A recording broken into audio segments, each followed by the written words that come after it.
Hello friends, welcome to BGC knowledge world. दोस्तों, इस video में हम बात करने वाले हैं कि हेल्थ इंश्योरेंस की पॉलिसी जो है, जिसको हम मेडिक्लेम पॉलिसी भी बोलते हैं, उसका जब क्लेम आता है तो काफ़ी चीज़ों का डिडक्शन होता है क्लेम में से।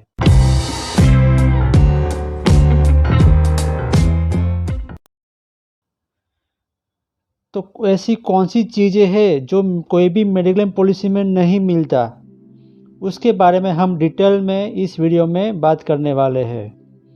तो एंड तक बने रहिए इस वीडियो के अंदर। दोस्तों, सबसे पहले आता है रीजनेबल एंड कस्टमरी चार्जेस। ये क्लोज जो है वो हर एक हेल्थ इंश्योरेंस पॉलिसी के अंदर होता ही है। ये जो क्लोज है रीजनेबल एंड कस्टमरी, ये क्लोज इंश्योरेंस कंपनी के लिए एक शील्ड का काम करती है। जैसे कोई हमारे पास कोई जो ढाल है वो आक्रमण से हमें बचाता है, तो वैसे ही ये रीजनेबल और कस्टमरी नाम का ये जो क्लोज है, ये क्लोज इंश्योरेंस कंपनी को जो अननेसेसरी जो बिलिंग होता है हॉस्पिटल के द्वारा, उस अननेसेसरी एग्जेगरेटेड जो बिलिंग होता है, बहुत ज़्यादा बिलिंग होता है, उसके ऊपर कंट्रोल करने के लिए जो इंश्योरेंस कंपनी है वो रीजनेबल एंड कस्टमरी का क्लोज इंश्योरेंस पॉलिसी के अंदर डालता ही है। अब इसकी डेफिनेशन क्या है रीजनेबल एंड कस्टमरी की? तो उसकी डेफिनेशन ये है कि इंश्योरेंस कंपनी जो है वो सिर्फ उसी का ही पेमेंट करेगी, वही चार्जेस का पेमेंट करेगी जो स्टैंडर्ड चार्जेस है कोई स्पेसिफिक प्रोवाइडर के लिए, and it is consistent with the prevailing charges in the geographical area for identical और similar services taking into account the nature of illness injury involved. इसका मतलब ये होता है कि कोई एक जियोग्राफिकल एरिया है, वहाँ पे कोई सर्जरी का कोई XYZ कोई चार्जेस चल रहा है, तो उसके आसपास का ही पेमेंट इंश्योरेंस कंपनी देगी, लेकिन उनसे ज़्यादा नहीं देगी। अब ये चीज़ मैं आपको कुछ 3 से 4 एग्जाम्पल के मदद से आपको मैं समझाना चाहता हूँ। आप उसको ध्यान से समझिए और ये क्लोज क्यों बहुत ही इम्पोर्टेंट है उसके बारे में भी आप ज़रा गौर कीजिए। मेडिक्लेम पॉलिसी में जो डिडक्शन होता है क्लेम में से, ये डिडक्शन में से जो मोस्ट ऑफ डिडक्शन जो आता है ना 80% केसेस में, वो ये जो रीजनेबल एंड कस्टमरी का जो क्लोज है उसके अंदर ही आता है। और कस्टमर का सबसे ज़्यादा जो कंप्लेंट आता है कि मेरा पैसा कट गया, वो जो कंप्लेंट है वो मोस्टली 80% केसेस में रीजनेबल एंड कस्टमरी क्लोजेस के अंदर ही आता है। तो चलिए हम देखते हैं एग्जाम्पल की मदद से कि रीजनेबल एंड कस्टमरी का क्लोज का क्या इम्पोर्टेंस है। हम एग्जाम्पल के मदद से देखते हैं। सबसे पहला हम एग्जाम्पल देखते हैं कि मान लो कि एक जो पेशेंट है ये वाला, इसके पास कोई हेल्थ इंश्योरेंस की पॉलिसी नहीं है, और ये कस्टमर जो है उनके पास हेल्थ इंश्योरेंस की पॉलिसी है। अब देखो, जब कोई पेशेंट, कोई कस्टमर जब हॉस्पिटल जाएगा ना, तो सबसे पहला डॉक्टर यही पूछेगा कि आपके पास मेडिक्लेम है कि नहीं है। अगर कस्टमर ने बाय चांस बोल दिया कि जी हाँ मेरे पास मेडिक्लेम है, फिर वो डॉक्टर पूछेगा कि आपके पास कितने रुपए की पॉलिसी, कितने रुपए का सम इंश्योर्ड है, 2 लाख का, 3 लाख का, 5 लाख का, वो पूछ लेता है। उसके बाद हॉस्पिटल क्या करती है कि जो मेडिक्लेम वाली पॉलिसी वाला जो पेशेंट है ना, उसका ज़्यादा पैसा अमाउंट चार्ज करता है बिलिंग में, हॉस्पिटल के बिलिंग में। मान लो कि कोई एक सर्जरी है, ठीक है, अगर बिना मेडिक्लेम वाला पेशेंट अगर जाता है ना, तो सिर्फ 50,000 के आसपास उसका चार्ज होता है। लेकिन यही पेशेंट अगर उनके पास मेडिक्लेम पॉलिसी है, डॉक्टर ने ये जान लिया, तो वही पेशेंट के पास से ये हॉस्पिटल 70,000 रुपये या कोई भी ज़्यादा रुपये वो चार्ज करेगा। तो सबसे बड़ा रीज़न ये है डिडक्शन का कि ये, अब देखो कि अगर पेशेंट चाहता है कि उनको उनके पॉलिसी का जो क्लेम है डिडक्शन ना हो, रीजनेबल और कस्टमरी का जो क्लोज है इस क्लोज के अंदर डिडक्शन ना हो, तो कस्टमर को मोस्टली कैशलेस हॉस्पिटल में ही एडमिट होना चाहिए। क्योंकि कैशलेस हॉस्पिटल वही हॉस्पिटल होती है जिसके साथ इंश्योरेंस कंपनी ने, या तो इंश्योरेंस कंपनी की जो क्लेम प्रोसेसिंग वाली जो टीपीए है, थर्ड पार्टी एडमिनिस्ट्रेटर, उन्होंने हॉस्पिटल के साथ कॉन्ट्रैक्ट किया हुआ होता है कि ये जो ऑपरेशन है, ये सर्जरी है, उसका इतना चार्ज, फलानी सर्जरी का इतना चार्ज, ढिकनी सर्जरी का इतना चार्ज। वैसे सर्जरी वाइज, प्रोसीजर वाइज हर एक प्रकार के ऑपरेशन का एक फिक्स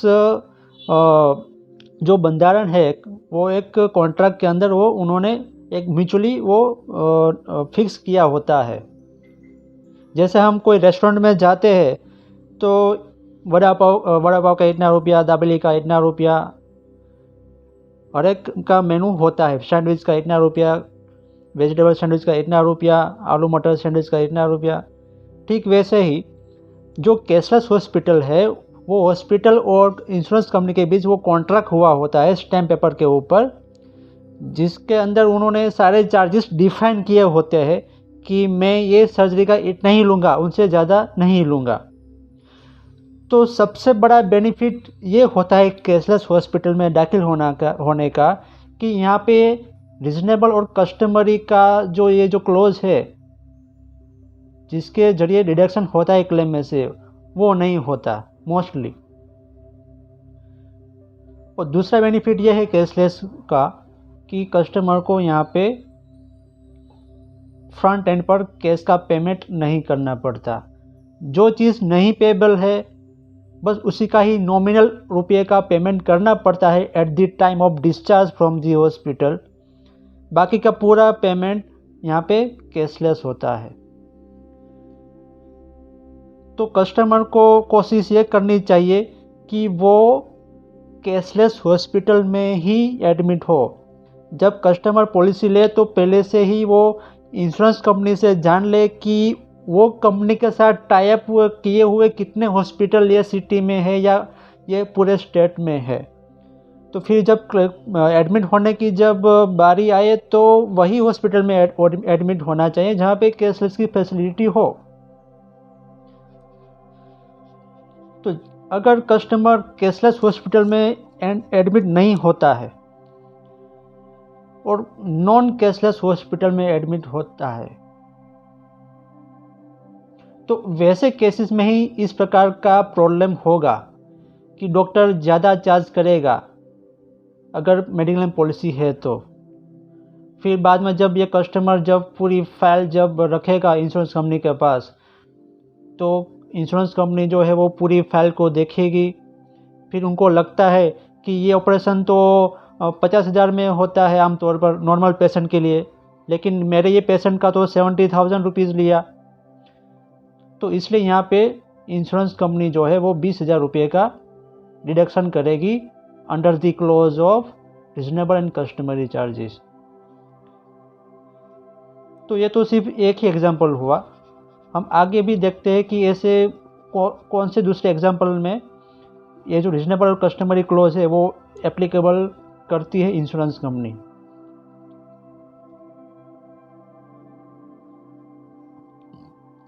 अब यहाँ पे है एग्जांपल 2। देखिए मैं आपको एक एग्जांपल देता हूँ कि ये जो हॉस्पिटल है, मान लो कि ये सेल्बी हॉस्पिटल है। मैं बस एग्जांपल दे रहा हूँ, ज़रूरी नहीं कि ये हॉस्पिटल वही है। आपको सिर्फ समझाने के पर्पज़ से आपको मैं बस ये बता रहा हूँ कि मान लो कि ये सेल्बी हॉस्पिटल है या अपोलो हॉस्पिटल है और ये जो हॉस्पिटल है ये है जायडस हॉस्पिटल फॉर एग्जांपल। अब देखो अपोलो हॉस्पिटल और सेल्बी हॉस्पिटल जो है ये भी बहुत ही बढ़िया फाइन सुपर स्पेशलिटी हॉस्पिटल है, ठीक है। और ये जो जायडस हॉस्पिटल है वो भी मल्टी स्पेशलिटीज़ बहुत ही अच्छी हॉस्पिटल है। लेकिन सेल्फी हॉस्पिटल में या अपोलो हॉस्पिटल में जो कोई एक ऑपरेशन जो होता है पर्टिकुलर, वो 80,000 रुपये से लेके 1,00,000 रुपये तक का ऑपरेशन यहाँ पे होता है। और सेम ऑपरेशन, सेम टाइप का जो ऑपरेशन है वो जायडस हॉस्पिटल में 1,50,000 रुपया में यहाँ पे होता है। तो ऐसे केसेस में अगर क्लेम फाइल आती है इंश्योरेंस कंपनी के पास, तो यहाँ पे डायरेक्टली 70,000 रुपीज़ का डिडक्शन हो जाएगा under the close of reasonable and customary. अब मैं आपको उसका रीज़न बताऊँ, यहाँ पे क्लियरली लिखा हुआ है रीजनेबल एंड कस्टमरी का जो क्लोज है यहाँ पे, कि ये जो चार्जेस है ना वो स्टैंडर्ड चार्जेस है। अगर या तो कोई जियोग्राफिकल कोई एरिया है वो सेम है और सिमिलर सर्विसेज है, लेकिन अलग अलग चार्ज लेती है हॉस्पिटल, तो जो ज़्यादा चार्ज लेती है हॉस्पिटल उनमें से डिडक्शन होगा।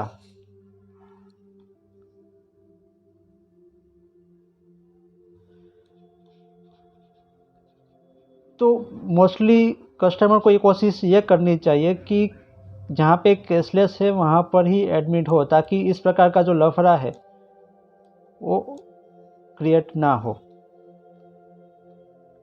अब तीसरा मैं एग्जांपल आपको समझाऊँ, रीजनेबल एंड कस्टमरी चार्जेस क्या होता है। मतलब उचित और प्रथागत शुल्क। जो शुल्क उचित है, बहुत ही अनरीजनेबल नहीं है, बहुत ही ज़्यादा नहीं है, उसको हम बोलते हैं रीजनेबल एंड कस्टमरी। अब ये है अहमदाबाद सिटी, ठीक है, और यहाँ पे कोई एक छोटा सा एक टाउन है या तो कोई गांव है। अब कोई पर्टिकुलर प्रकार की कोई सर्जरी जो है वो कस्टमर अगर अहमदाबाद करवाता है तो यहाँ पे 80,000 रुपीज़ का यहाँ पे खर्च होता है वो ऑपरेशन का। अगर वैसे ही टाइप का ऑपरेशन जो विलेज एरिया है वहाँ की हॉस्पिटल में करवाता है तो भी 80,000 रुपीज़ का अगर चार्ज होता है, तो इंश्योरेंस कंपनी बोलेगी भाई ये तो रीजनेबल नहीं है, क्योंकि अहमदाबाद सिटी एक मेगा सिटी है, ठीक है। वहाँ का जो इन्फ्लेशन का रेट है सिटी एरिया में, जो वहाँ पे खर्चे हैं वो ज़्यादा होते हैं। तो इसलिए यहाँ पे सिटी एरिया जो है वहाँ पे जनरली जो मेडिकल एक्सपेंस जो है उसका खर्च ज़्यादा रहता है as compare to village area. लेकिन फिर भी अगर कोई हॉस्पिटल ज़्यादा चार्ज कर रही है विलेज एरिया में, तो इंश्योरेंस कंपनी कहेगी भाई ये तो उचित नहीं है, ये तो ज़रा भी रीजनेबल नहीं है। जो ऑपरेशन बड़े सिटी में कम पैसे में हो रहा है, अगर वही पैसे में विलेज भी कर रहा है तो भाई क्या डिफरेंस रह गया जियोग्राफिकल एरिया में। तो ऐसे केसेस में भी इंश्योरेंस कंपनी जो है वो अगर विलेज एरिया में से क्लेम आता है तो यहाँ से 20 से 25,000 रुपये क्लेम में से काट सकती है under the close of reasonable and customary. तो इन शॉर्ट, जैसे हम कोई दुकान में जाते हैं कोई चीज़ खरीदने के लिए, तो हम सारी चीज़ जानते पहचानते हैं। हमें मान लो कि कोई एक सोफ़ा खरीदना है घर के लिए, तो हम 5 से 6 दुकान में घूमेंगे फिरेंगे, उनका प्राइस क्या है, उनका स्पेसिफिकेशन क्या है वो हम समझेंगे। उसके बाद हम डिसाइड करेंगे कि कौन सी दुकान में ये सोफ़ा रिजनेबल प्राइस में था। ठीक वैसे ही ये जो मेडिकल सर्विस है वो भी लेने के लिए पेशेंट को, कस्टमर को ये ध्यान देना पड़ेगा कि मैं इस प्रकार का ऑपरेशन के लिए अगर अच्छी से अच्छी हॉस्पिटल में अगर 50,000 रुपये हो रहा है और मैं उससे कम थोड़ी छोटी हॉस्पिटल में जा रहा हूँ और उसमें ज़्यादा पैसा मैं दे रहा हूँ, तो वो इंश्योरेंस कंपनी उनको रिजनेबल नहीं मानेगी। तो वो केसेस में क्लेम में से डिडक्शन होगा ही। तो इसलिए मेरी कस्टमर से ये सलाह है, ये एडवाइस है कि वो to the extent possible cashless hospital में ही दाखिल हो, ताकि उनके साथ जो भी चार्जेस है, जो भी पैकेजेस है, वो सारे पैकेजेस यहाँ पे डिफाइन होते हैं, फिक्स होते हैं।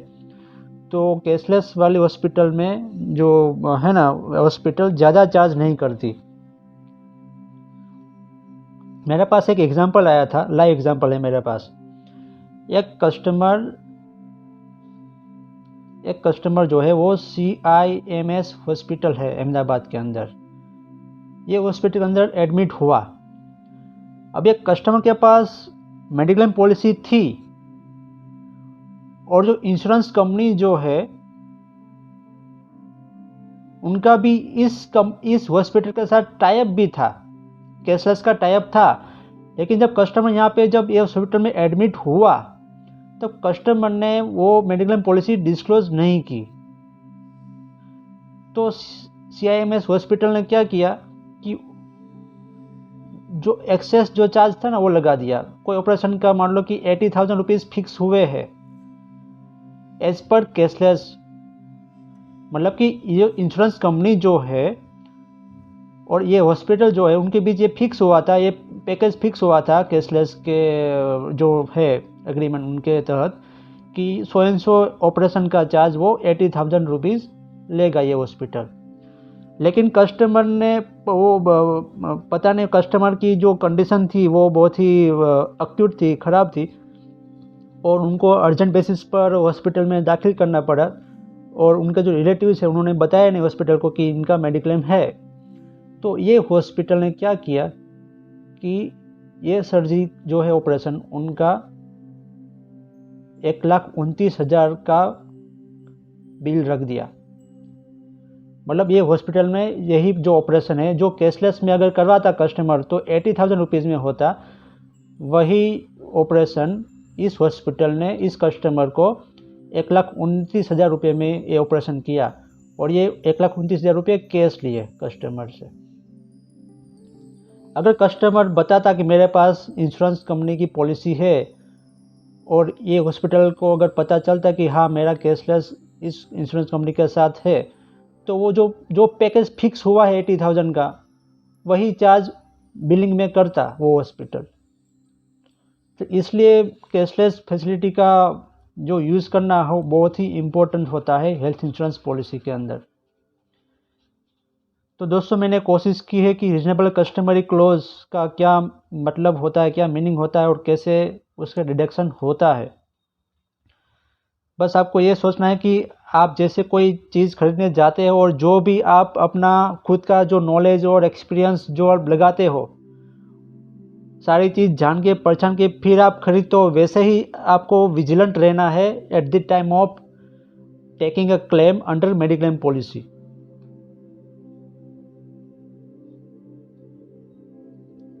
अब दूसरा है रूम कैटेगरी रॉन्गली सिलेक्टेड। दोस्तों जब हम कोई घूमने जाते हैं, माउंट आबू जाते हैं या महाबलेश्वर जाते हैं या हम शिमला मनाली जाते हैं, तो वहाँ की जो होटल होती है वहाँ पे रूम बुक करते वक्त हम काफ़ी नेगोशिएट करते हैं। भाई आपकी होटल में कैसे कैसे रूम है, सूट रूम का क्या चार्ज है, नॉर्मल रूम का क्या चार्ज है, एक दिन का कितना रहेगा, ब्रेकफास्ट मिलेगा कि नहीं मिलेगा, वो कॉम्प्लीमेंट्री है कि नहीं है, लंच डिनर का क्या चार्ज है, एक्स्ट्रा मैट्रेस चाहिए, एक्स्ट्रा पिलो चाहिए तो क्या चार्ज रहता है, चेकआउट टाइम क्या रहता है। सारी चीज़ हम जानते हैं ना, जब घूमने जाते हैं तब होटल को हम ये सारी चीज़ पूछते हैं ना। लेकिन गलती जब ये कस्टमर कब करता है, वो हॉस्पिटल जाता है ना तब कुछ पूछता ही नहीं कि कौन सी रूम अवेलेबल है, जो मन में आए वो रूम में लेट जाता है कस्टमर। और फिर जब क्लेम आता है और क्लेम में से डिडक्शन आता है भारी भारी, तब कस्टमर रोने लगता है कि मेरा पैसा क्यों काटा। तो दोस्तों यहाँ पे जैसे हम होटल रूम में हम नेगोशिएट करते हैं रूम का और हम जानने की कोशिश करते हैं कि कौन से प्रकार के रूम है होटल के अंदर, ठीक वैसे ही हॉस्पिटल के अंदर भी हमें ये चीज़ जाननी पड़ेगी कि हॉस्पिटल के अंदर कौन से टाइप के यहाँ पे रूम्स अवेलेबल होते हैं। क्योंकि हॉस्पिटल के अंदर जनरल वार्ड भी होता है, फिर यहाँ पे ट्विन शेयरिंग बेसिस पर भी एक रूम होता है, फिर सिंगल रूम होता है नॉन एसी, फिर एसी वाला सिंगल रूम होता है और एक डिलक्स रूम भी होता है, और कोई कोई मल्टी फैसिलिटी हॉस्पिटल में तो सूट रूम भी होता है। तो इतने टाइप्स के रूम्स अवेलेबल होते हैं हॉस्पिटल के अंदर। तो ऐसा नहीं कि जो मन में आया वो रूम ले लिया, नहीं, ऐसा नहीं है। अगर कस्टमर ऐसा करता है तो उनके क्लेम में से प्रपोर्शनेट डिडक्शन होने की पूरी संभावना है। अब वो डिडक्शन कैसे होता है मैं आपको समझाता हूँ एक एग्जांपल के मदद से। यहाँ पे देखिए,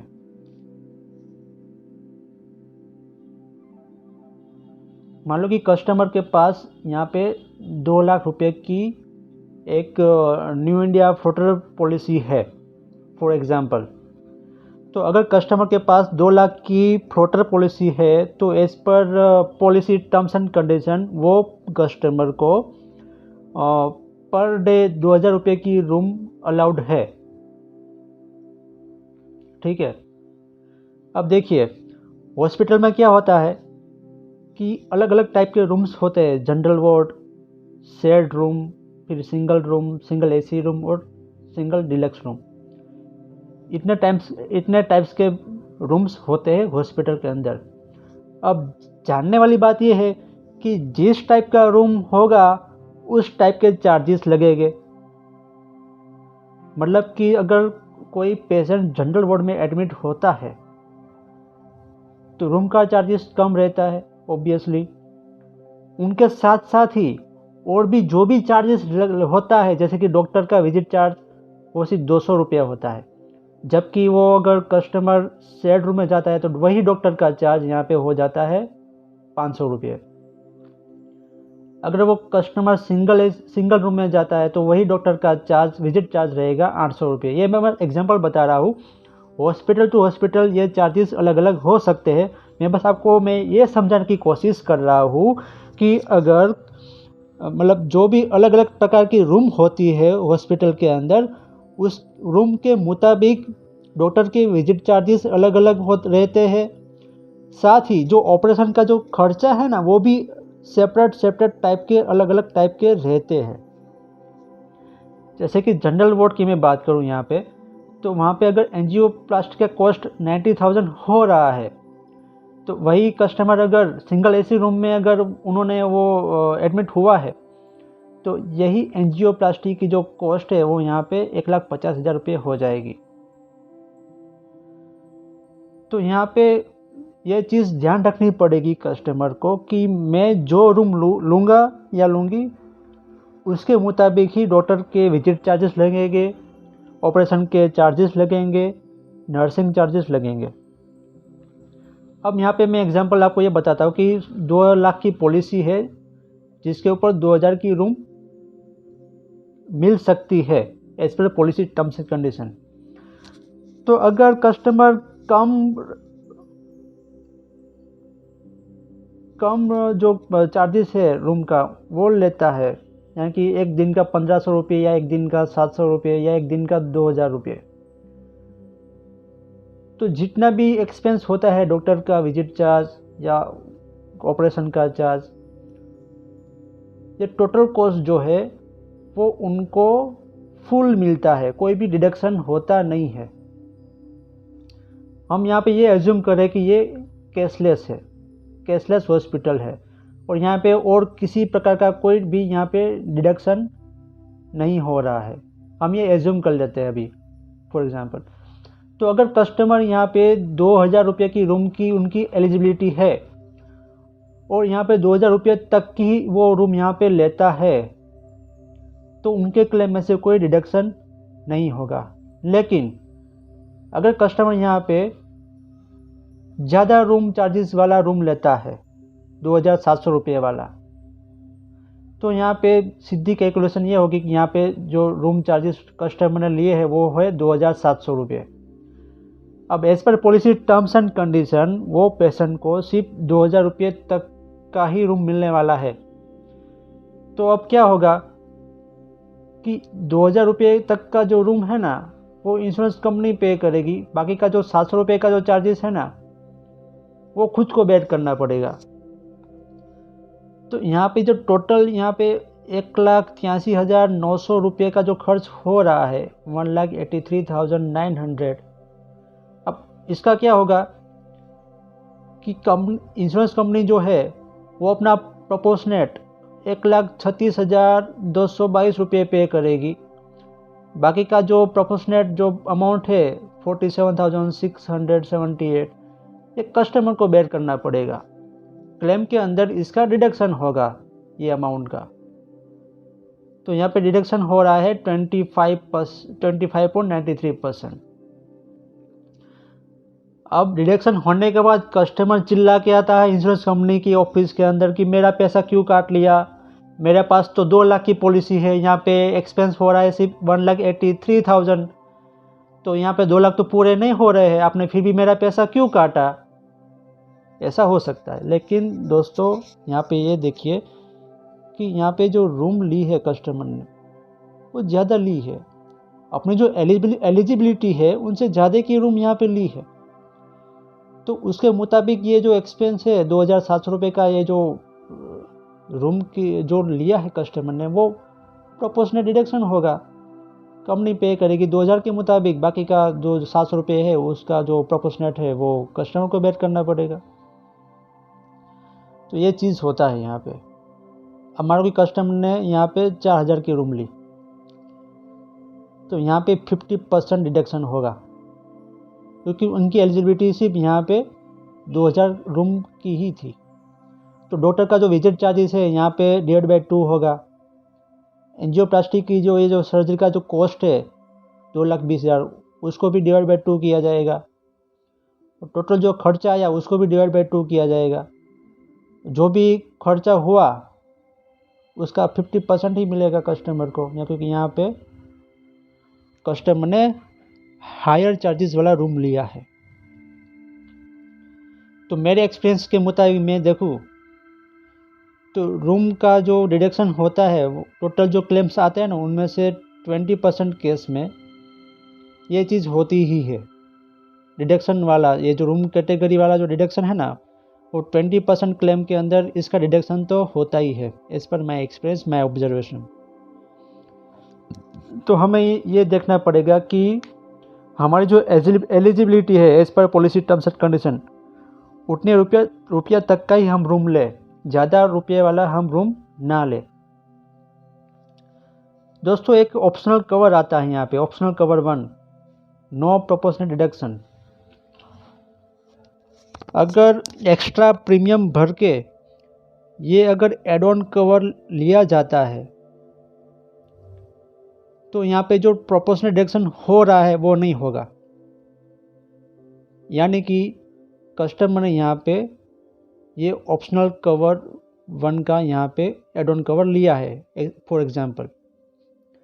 अब कस्टमर यहाँ पे 2,700 की रूम प्रीफर करता है तो यहाँ पे कस्टमर को क्लेम कितना मिलेगा, तो कस्टमर का जो क्लेम मिलेगा ना वो सिर्फ रूम का डिडक्शन होगा 700 रुपये। यहाँ पे रूम का सिर्फ 2,000 रुपये मिलेगा, लेकिन डॉक्टर का विजिट चार्ज पूरा का पूरा मिलेगा, उसमें कोई डिडक्शन नहीं होगा। जो ऑपरेशन का कॉस्ट हुआ वो भी पूरे का पूरा मिलेगा, उसमें भी कोई डिडक्शन नहीं होगा। रूम का नर्सिंग का जो चार्जेस है बस उसी में ही डिडक्शन होगा, बाकी का जो भी एक्सपेंस है एसोसिएटेड एक्सपेंसेस वो पूरा का पूरा मिलेगा। अगर कस्टमर ने ऑप्शनल कवर 1 ये जो है नो प्रोपोर्शनल डिडक्शन उसका एड ऑन कवर लिया है और एक्स्ट्रा प्रीमियम भरा है तो बाकी के नॉर्मल केस में डिडक्शन यहाँ पे होगा। आई होप आपको ये रूम कैटेगरी का जो कटौती होती है मेडिक्लेम पॉलिसी के अंदर उसके बारे में आपको पूरा समझ आ गया होगा। Okay, now next let's move to next slide.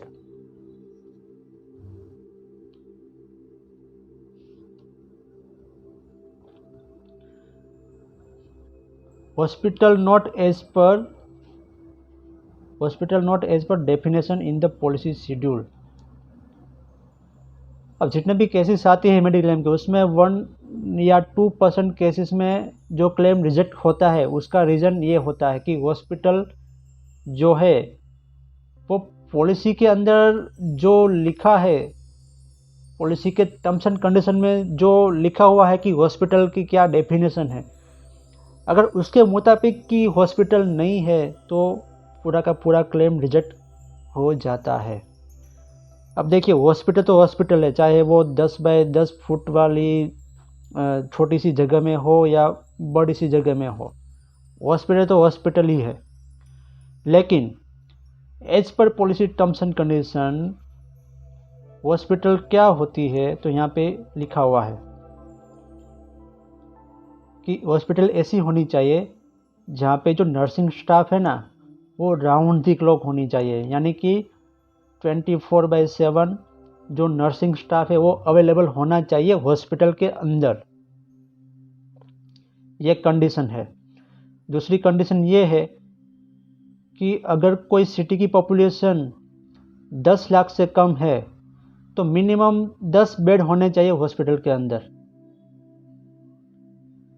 अगर जो पॉपुलेशन है सिटी की वो 10 लाख से ज़्यादा है, मतलब बड़े जो सिटीज़ है जैसे कि अहमदाबाद है, बड़ौदा है, राजकोट है, सूरत है, 10 लाख से ज़्यादा पॉपुलेशन वाली जो सिटी है वहाँ पे हॉस्पिटल के अंदर मिनिमम 15 बेड होने ही चाहिए। अब कस्टमर कोई ऐसी हॉस्पिटल में यहाँ पे एडमिट हो जाता है जहाँ पे सिर्फ 8 ही बेड है, तो इस हॉस्पिटल का जो जो क्लेम है ना वो क्लेम यहाँ पे रिजेक्ट हो जाएगा, क्योंकि it is not falling under the terms and condition of hospital as per the policy schedule. अब तीसरी कंडीशन ये है हॉस्पिटल की कि कोई क्वालिफाइड कोई डॉक्टर है, वो भी राउंड द क्लॉक है, यानी 24 आवर्स तक यहाँ पे हॉस्पिटल के अंदर ये डॉक्टर अवेलेबल होना चाहिए। फिर चौथी कंडीशन ये है कि अगर वहाँ पे कोई सर्जिकल ऑपरेशन की प्रोसीजर हो रही है तो फुल्ली इक्विप्ड ऑपरेशन थिएटर होना चाहिए हॉस्पिटल के अंदर। और पांचवी कंडीशन ये है कि जो भी पेशेंट आते हैं, एडमिट होते हैं, चाहे ओपीडी बेसिस पर या आईपीडी बेसिस पर, उनका डेली रिकॉर्ड्स मेंटेन होना चाहिए।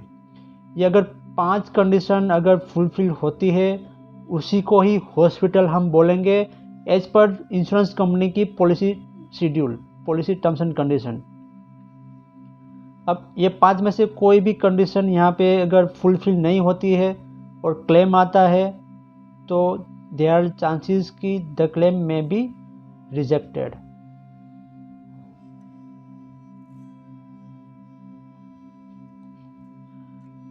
तो अगर कस्टमर कैशलेस हॉस्पिटल में जाता है तब तो ये सारी चीज़ देखने की ज़रूरत नहीं है, क्योंकि जब इंश्योरेंस कंपनी कैशलेस टाइप करती है तब ये सारी चीज़ देखती है कि वहाँ पे राउंड दी क्लॉक नर्सिंग स्टाफ है कि नहीं है, वहाँ पे डॉक्टर्स राउंड दी क्लॉक है कि नहीं है, कितने बेड्स है, ऑपरेशन थिएटर है कि नहीं है, रिकॉर्ड्स मेंटेन होते हैं कि नहीं होते।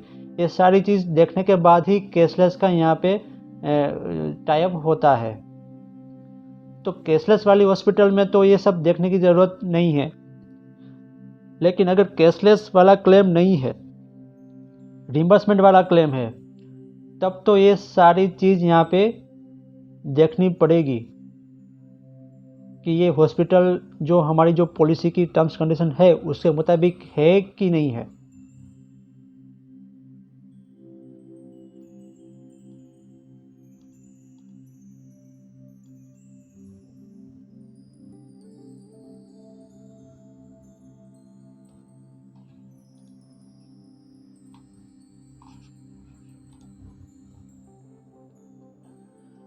अब जो डिडक्शन होता है या तो क्लेम रिजेक्ट होता है उसका एक दूसरा एक कारण है प्री एग्जिस्टिंग कंडीशन।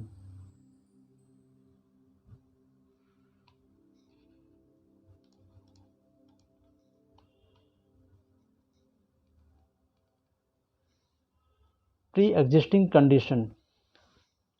अब प्री एग्जिस्टिंग कंडीशन किसको कहते हैं कि फॉर एग्जांपल कि यहाँ पे कस्टमर ने 2023 में एक पॉलिसी ली हेल्थ इंश्योरेंस की। सबसे पहले प्री एग्जिस्टिंग कंडीशन क्या है, पहले हम वो यहाँ पे देख लेते हैं कि एनी कंडीशन, एनी एलिमेंट या एनी इंजरी या any illness that is diagnosed by a physician within 48 months prior to the effective date of the policy issued। For example यहाँ पे 2023 में कस्टमर मेडिक्लेम पॉलिसी लेता है, तो उसके आगे के 48 मंथ्स, तो उसके आगे के 48 मंथ्स मतलब ये हुआ 2022, तो यहाँ पे हुए 12 महीने। फिर हुआ 2021, यहाँ पे भी 12 महीने।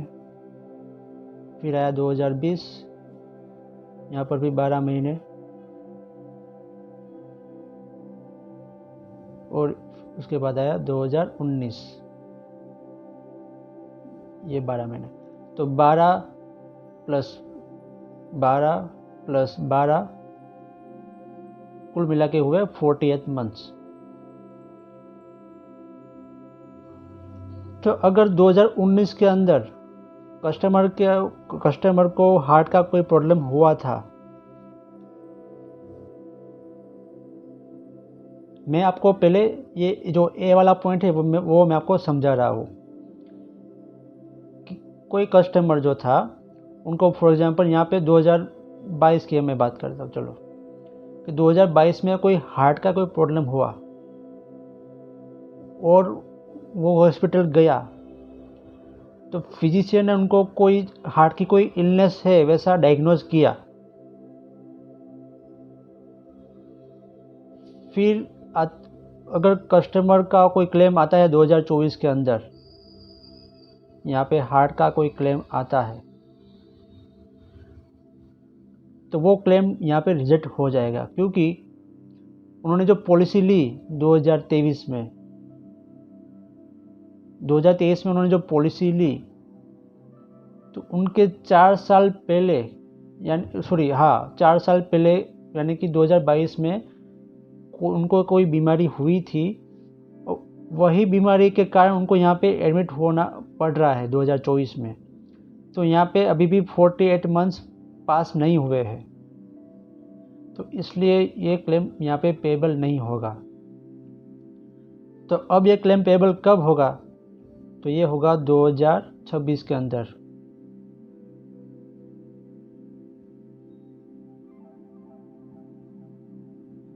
तो ये पहला साल, ये दूसरा साल, ये तीसरा और चौथा, 4 साल ख़त्म होने के बाद 2027 के अंदर ये जो कस्टमर है उनको हार्ट का रिलेटेड का क्लेम मिलेगा।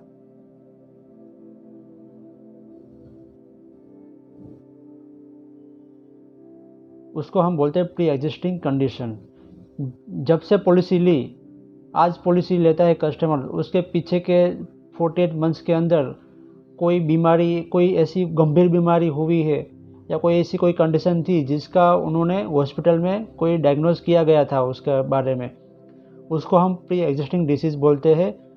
और वो प्री एग्जिस्टिंग डिसीज़ का यहाँ पे क्लेम आता है तो यहाँ पे पेएबल नहीं है, यहाँ पे क्लेम सीधा डायरेक्टली रिजेक्ट हो जाएगा। फिर दूसरा क्या है कि एनी कंडीशन या एनी इलनेस और any injury for which medical advice और ट्रीटमेंट वॉज रिकमेंडेड बाय और received from a physician within 48 months prior to the effective date of the policy और इट्स रीइंस्टेटमेंट। यानी कि पॉलिसी ली 2023 के अंदर, उसके 48 मंथ्स यानी कि 4 साल पहले, उनके 4 साल का जो पीरियड है उसके वो 4 साल के अंदर उन्होंने कोई मेडिकल एडवाइस ली थी या तो कोई ट्रीटमेंट ली थी, या तो डॉक्टर ने कोई ट्रीटमेंट रेकमेंड की थी, तो उस टाइप की बीमारी यहाँ पे फिर से आती है तो वो यहाँ पे पेएबल नहीं है।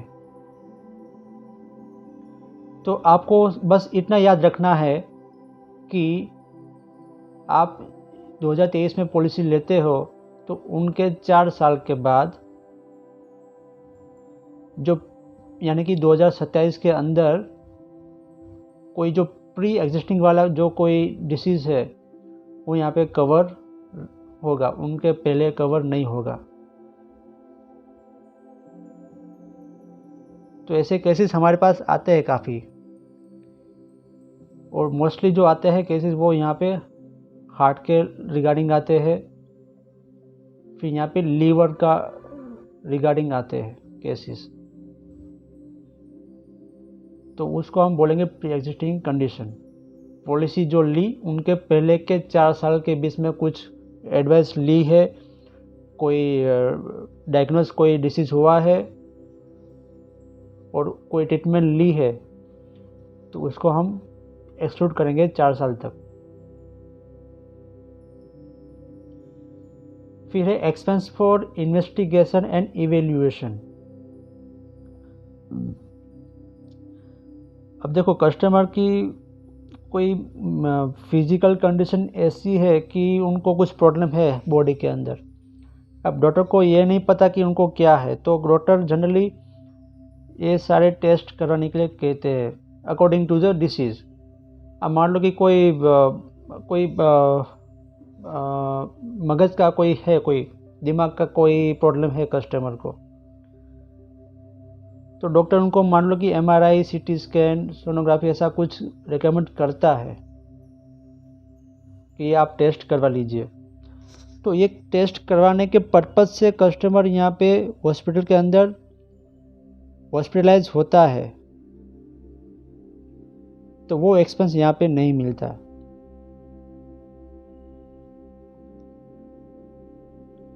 Admission in hospital just for reports और डायग्नोसिस, सिर्फ रिपोर्ट्स कराने के लिए कस्टमर एडमिट होता है हॉस्पिटल में, तो वो क्लेम यहाँ पे नहीं मिलता।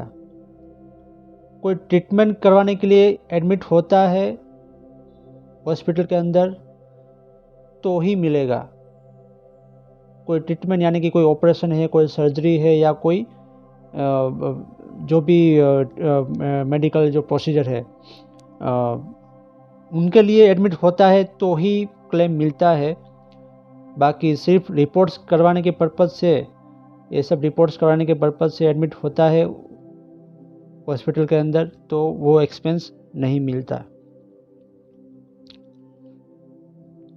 अब मैं आपको एक आसान एक एग्जांपल आपको समझाऊँ कि सपोज़ कि मुझे दिमाग के अंदर कोई प्रॉब्लम है। अब मुझे ये नहीं पता कि क्या माइग्रेन का वजह से है, कि ब्रेन के अंदर कोई ट्यूमर है उसके वजह से है, क्या प्रॉब्लम है मुझे नहीं पता। तो डॉक्टर मुझे ये सारे टेस्ट रेकमेंड करता है कि आपको ये सब आप टेस्ट करवा लीजिए, और ये सब टेस्ट करवाने में आपको काफ़ी घंटे लगेंगे, इसलिए आप एडमिट हो जाइए। तो मैं डॉक्टर के कहने से अगर एडमिट हो भी जाता हूँ तो भी ये एक्सपेंस मुझे नहीं मिलेगा, क्योंकि मैं सिर्फ रिपोर्ट्स करवाने के पर्पज़ से एडमिट हो रहा हूँ हॉस्पिटल के अंदर, मैं कोई ट्रीटमेंट नहीं ले रहा। हाँ, अगर फिर डॉक्टर फिर ये डायग्नोस करता है कि आपके ब्रेन के अंदर ट्यूमर है और आपको ऑपरेशन करवाना पड़ेगा, ठीक है, ध्यान से सुनिएगा दोस्तों। डॉक्टर ने डायग्नोस किया, मैंने सब टेस्ट करवा लिए, एमआरआई करवा लिया, सीटी स्कैन करवा लिया, मैंने सब टेस्ट करवा लिए। फिर डॉक्टर ने कहा कि आपको ब्रेन ट्यूमर है और आपको ऑपरेशन करवाना पड़ेगा। अब रिपोर्ट्स करवाने के बाद मुझे डॉक्टर ने ये कहा और मैं यहाँ पे ऑपरेशन करवाता हूँ बाद में, ठीक है, तो मुझे ये ऑपरेशन का जो एक्सपेंस है वो भी मिलेगा, प्लस ये जो मैं रिपोर्ट्स करवाया यह भी मुझे मिलेगा। प्री हॉस्पिटलाइजेशन एक्सपेंस जो जिसको हम बोलते हैं, जो हमें 30 दिन के लिए मिलता है जनरली, पॉलिसी टू पॉलिसी अलग अलग हो सकता है, लेकिन मैं जनरल बात करूँ तो प्री हॉस्पिटलाइजेशन का एक्सपेंस का हमें 30 दिन का मिलता है और पोस्ट हॉस्पिटलाइजेशन का एक्सपेंस हमें 60 दिन का मिलता है मोस्ट ऑफ पॉलिसी में। अब मैं दूसरा सिनेरियो आपको बताऊं।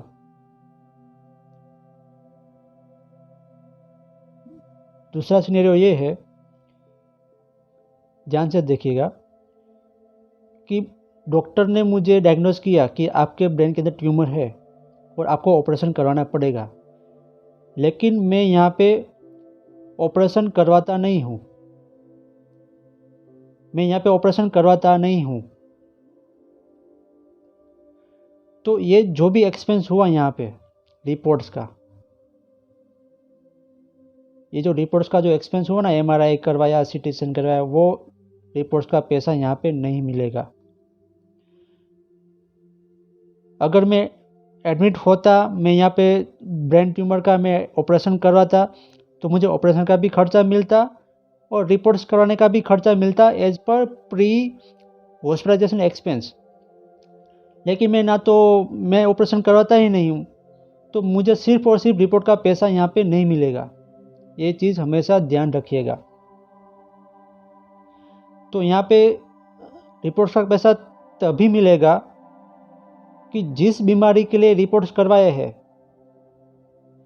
जिस बीमारी के लिए ये सब रिपोर्ट्स हमने करवाए हैं, उसी बीमारी का वजह से हम यहाँ पे हॉस्पिटल में एडमिट होते हैं ट्रीटमेंट के लिए, तो ही हमें रिपोर्ट्स का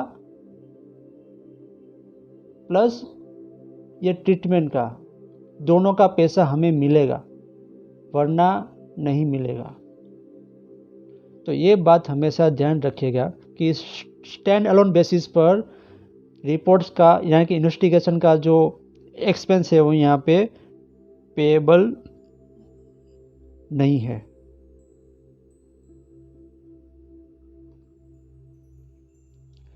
अब नेक्स्ट जो एक्सपेंस है जो मेडिक्लेम पॉलिसी में कवर नहीं होता, नहीं मिलता, वो है expense for rest cure, rehabilitation and respect care.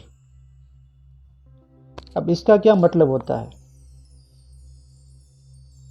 कि हॉस्पिटल के अंदर जो एडमिशन होता है, हॉस्पिटल के अंदर जो पेशेंट एडमिट होता है, वो केवल और केवल बेड रेस्ट के लिए होता है, जहाँ पे कोई उनको ट्रीटमेंट नहीं दी जा रही। तो ये जो एक्सपेंस है ना, उसको हम बोलेंगे रेस्ट क्योर, क्योंकि यहाँ पे दर्दी को सिर्फ यहाँ पे आराम कराया जाता है। हॉस्पिटल के अंदर कोई एक्टिव लाइन ऑफ ट्रीटमेंट नहीं होता। तो इस प्रकार का जो बेड रेस्ट वाला जो एक्सपेंस है, जिसको हम रेस्ट क्योर बोलते हैं, वो कोई भी मेडिक्लेम पॉलिसी में पेएबल नहीं होता। फिर दूसरा है कस्टोडियल केयर। अब ये कस्टोडियल केयर क्या होता है कि जो पेशेंट है, पेशेंट की ऐसी कंडीशन है कि वो खुद से अपने कपड़े नहीं पहन सकता या चल नहीं सकता या खुद से कुछ चीज़ें उठा नहीं सकता या खुद से अपने वो बाथरूम में जाके अपनी जो क्रिया है, बाथरूम जाना, टॉयलेट करना, वो नहीं कर सकता। तो उस पेशेंट को हेल्प करने के लिए जो नर्स, ये जो है हॉस्पिटल की जो स्टाफ है, वो मदद करता है, उसको हम बोलते हैं कस्टोडियल केयर। अब ये सर्विस देने के लिए हॉस्पिटल यहाँ पे चार्ज लेती है, लेकिन दोस्तों मेडिक्लेम पॉलिसी के अंदर इस प्रकार का जो कस्टोडियल केयर का जो चार्जेस है, वो यहाँ पे मेडिक्लेम पॉलिसी में कवर नहीं होता। ठीक है, यहाँ पे लिखा हुआ है कि कस्टोडियल केयर इधर एट होम और इन ए हॉस्पिटल, चाहे घर पे हो या हॉस्पिटल के अंदर हो, इस प्रकार की जो सर्विसेज है, such as help with activities of daily living, such as bathing यानी कि नहलाना, फिर ड्रेसिंग यानी कपड़े पहनाना, मूविंग अराउंड इधर बाय स्किल्ड नर्सिस और असिस्टेंट और नॉन स्किल्ड पर्सन, ऐसा जो काम करवाते हैं हॉस्पिटल अपने स्टाफ द्वारा, उसको हम कस्टोडियल केयर बोलते हैं। और ये मेडिक्लेम पॉलिसी में कवर नहीं होता।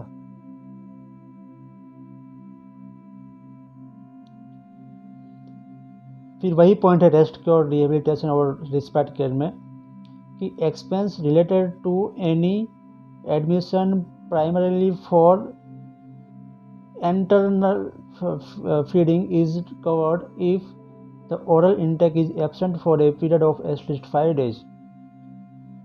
It will be covered for a maximum period of 14 days in a policy period. अब ये जो मैं बात कर रहा हूँ मैं बात कर रहा हूँ न्यू इंडिया एश्योरेंस की फ्लोटर पॉलिसी की बात कर रहा हूँ। अब अलग अलग कंपनी की अलग अलग हेल्थ इंश्योरेंस पॉलिसी होती है और अलग अलग टर्म्स कंडीशन होती है, तो इसके बारे में मुझे नहीं पता। लेकिन मैं न्यू इंडिया फ्लोटर पॉलिसी की बात करूं तो इसमें अगर पेशेंट की कंडीशन ऐसी है कि वो खुद से खाना नहीं खा रहा और वो एटलीस्ट 5 दिन तक ऐसा होना चाहिए, oral intake is absent for a period of 5 days, 5 दिन तक खाना नहीं मिला है कस्टमर को और पेशेंट को, तो उनको एंटरल फीडिंग दिया जाता है। ये एक मशीन होती है जिसके अंदर न्यूट्रिएंट्स वगैरह होते हैं जो हमारी बॉडी के लिए इम्पोर्टेंट होते हैं। वो मशीन के ज़रिए एक नोज़ल नाक के अंदर या मुंह के अंदर डाल के वो जो न्यूट्रिएंट्स जो है वो यहाँ पे पेट के अंदर डाल दिया जाता है। इसको हम बोलते हैं एंटरल फीडिंग। ये जनरली जो कोई पेशेंट है वो ट्रॉमा में चला गया है, कोमा में चला गया है और 5 दिन तक उन्होंने कुछ खाया पिया नहीं है, तो वैसे केसेस में एंटरल फीडिंग दिया जाता है।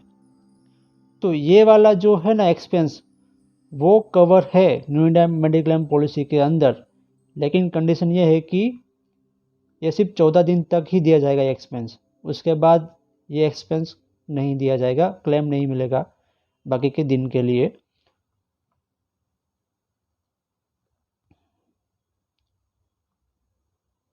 अब नेक्स्ट है एक्सपेंस फॉर ओबेसिटी या वेट कंट्रोल।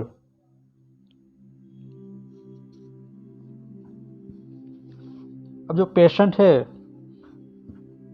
उनका पेट बहुत ही ज़्यादा बढ़ गया है,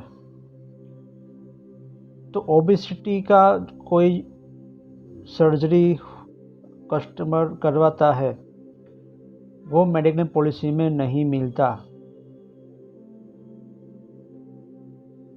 अब मिलता है लेकिन ये 5 कंडीशन ध्यान में रखनी पड़ेगी। तो कौन से केसेस में ओबेसिटी का यानी कि वेट कंट्रोल का जो एक्सपेंस है वो पेएबल होगा, तो इसकी ये 5 कंडीशन है, वो हम 1 बाय 1 देख लेते हैं। सबसे पहली कंडीशन ये है कि surgery to be conducted is upon the advice of the doctor. Doctor की एडवाइस होनी चाहिए, ऑन पेपर रिटर्न में लिखा होना चाहिए कि सो डॉक्टर ने इसको सो ऑपरेशन करने की एडवाइस दी है टू रिड्यूस द ओबेसिटी। तो ये पहली कंडीशन है। दूसरी कंडीशन ये है कि द सर्जरी या procedure conducted should be supported by clinical protocols. अब क्लिनिकल जो प्रोटोकॉल्स होते हैं, जो नियम होते हैं, बंधारण होता है, उसके मुताबिक ही ये प्रोसीजर सर्जरी की जानी चाहिए। तीसरी कंडीशन ये है कि जो पेशेंट है उसकी एज 18 साल या उनसे ज़्यादा होनी चाहिए, वरना इसका एक्सपेंस नहीं मिलेगा। चौथी कंडीशन ये है कि उसका BMI 40 या उनसे ज़्यादा होना चाहिए, यानी कि इसका जो BMI है वो 40 से ज़्यादा है या 40 है, तो ही वेट कंट्रोल का जो ऑपरेशन है वो कवर होगा। इंश्योरेंस कंपनी उनका क्लेम का पेमेंट करेगी। अब दूसरी बात, मान लो कि BMI 40 या नहीं है, उनसे कम है, लेकिन 35 से ज़्यादा है। BMI जो है वो 35 से ज़्यादा है लेकिन 40 से कम है, तो ये 4 कंडीशन होनी चाहिए। तो उनका क्लेम मिलेगा ओबेसिटी का, वेट कंट्रोल का। तो ये कंडीशन ये है कि वो जो पेशेंट है उनको ओबेसिटी रिलेटेड कार्डियोमायोपैथी ये होना चाहिए। मतलब कि हार्ट जो है ना, हार्ट का जो मसल्स है, वो मसल्स का जो प्रॉब्लम होता है उनको हम बोलते हैं कार्डियोमायोपैथी। तो वो प्रॉब्लम होना चाहिए वो पेशेंट को। दूसरी कंडीशन ये है कि कोरोनरी हार्ट डिसीज़, यानी कि हार्ट की जो जो वेसल्स जो आती है, हार्ट की जो नलियाँ आती है, उनका भी प्रॉब्लम होना चाहिए। तीसरा, सीवियर स्लीप एमनिया। उसका मतलब ये होता है कि जो पेशेंट है वो आराम से सोया हुआ होता है, फिर भी उनके जो श्वास लेने की जो रफ्तार है ना, वो या स्लो या फास्ट होती रहती है। कई बार उनको सांस लेने में भी तकलीफ हो रही होती है सोने में, तो उसको हम बोलते हैं सीवियर स्लीप एमनिया। तो ये भी उनके अंदर होना चाहिए पेशेंट के अंदर। और चौथा जो कंडीशन है वो है अनकंट्रोल्ड टाइप 2 डायबिटीज़ होना चाहिए। ये 4 मौजूदा है पेशेंट के अंदर और उसका BMI 40 से भी कम है, लेकिन 35 से ज़्यादा है, तो उनको ओबेसिटी यानी कि वेट कंट्रोल का जो एक्सपेंस है वो मिलेगा, बाकी के केस में मिलेगा ही नहीं। ये एक्सपेंस एक्सक्लूडेड है in most of the health insurance policies. फिर जो एक्सपेंस जो नहीं मिलता है मेडिक्लेम पॉलिसी में वो है चेंज ऑफ जेंडर ट्रीटमेंट्स, यानी कि लड़की से लड़का बनना या तो लड़के से लड़की बनना, इस प्रकार का जो ऑपरेशन है वो कोई भी इंश्योरेंस कंपनी की पॉलिसी कवर नहीं करती।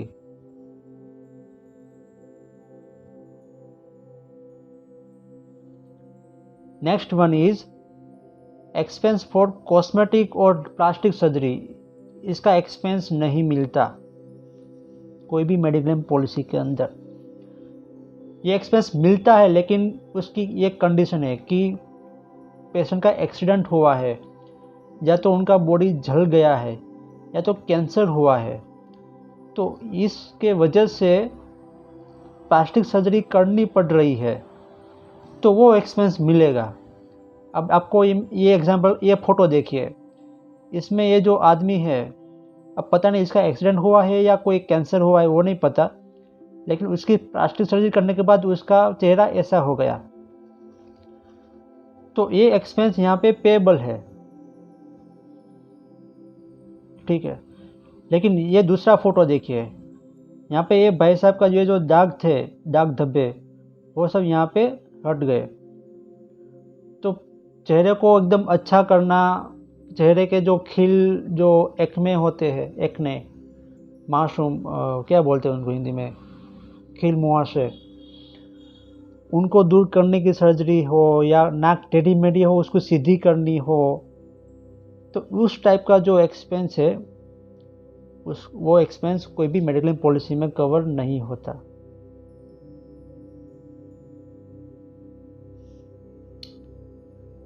Next one is expense for hazards और एडवेंचरस स्पोर्ट। ये नहीं मिलता मेडिक्लेम पॉलिसी में। अब ये देखिए, ये है पैरा जंपिंग। ये हैजार्डस स्पोर्ट्स है, मतलब बहुत ही रिस्की स्पोर्ट है। इसमें हाथ पैर टूटने की पूरी संभावना है। तो पैरा जंपिंग करते वक्त जो पेशेंट है उनको इंजरी होती है, तो वो इंजरी मेडिक्लेम पॉलिसी में कवर नहीं है, because this is called hazards sport activity.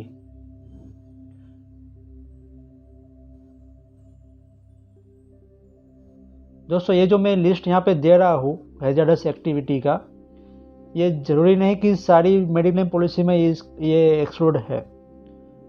कोई कोई पॉलिसी ऐसी भी होती है जहाँ पे ये सारे स्पॉट कवर होते हैं।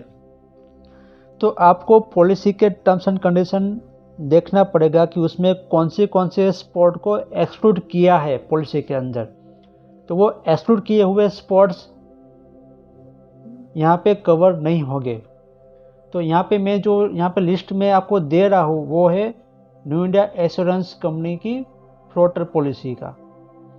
तो न्यू इंडिया एश्योरेंस की फ्लोटर पॉलिसी में ये जितने भी स्पॉट्स आपके सामने आएंगे स्क्रीन के ऊपर, वो सारे स्पॉट्स हैजार्डस स्पॉट्स है और वो उसके रिगार्डिंग जो भी क्लेम आएगा वो पे नहीं होगा इन न्यू इंडिया एश्योरेंस कंपनी की फ्लोटर पॉलिसी।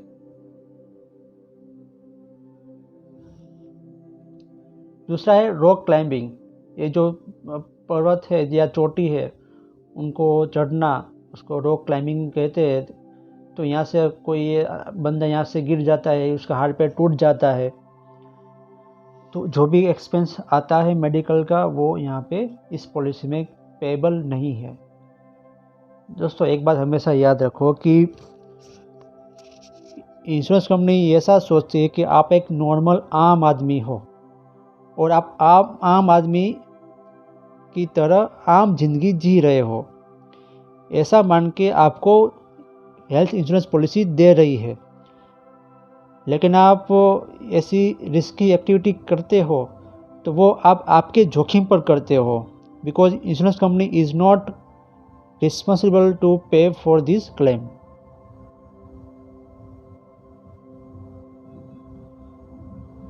फिर ये पर्वत पर चढ़ना, माउंटेनिंग, यह है रिवर राफ्टिंग। फिर है मोटर रेसिंग। यहाँ पे गिर जाता है आदमी बाइक से, कोई एक्सपेंस नहीं मिलेगा, कस्टमर को बेयर करना पड़ेगा out of pocket. Horse racing, scuba diving, पानी के अंदर ये जो डाइव करते हैं स्कूबा डाइविंग या तो डीप सी डाइविंग, तो इसमें भी कोई इंजरी होती है, कोई कॉम्प्लिकेशन होता है, पानी पी जाता है आदमी और उनको फिर एडमिट करवाना पड़ता है हॉस्पिटल में, वो एक्सपेंस यहाँ पे नहीं मिलेगा। हैंड ग्लाइडिंग, स्काई डाइविंग, तो इतने हैजार्डस स्पोर्ट्स है जिसका एक्सपेंस कवर नहीं है न्यू इंडिया एश्योरेंस कंपनी की फ्लोटर पॉलिसी में।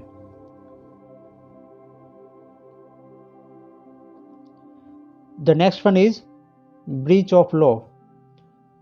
कायदे का भंग करते वक्त, कायदे का जो भंग है उसका उल्लंघन करते वक्त जो इंजरी होती है वो यहाँ पे नहीं है। दोस्तों अगर किसी के भी साथ आपको कोई प्रॉब्लम है तो as per law you are not authorized to fight with that person.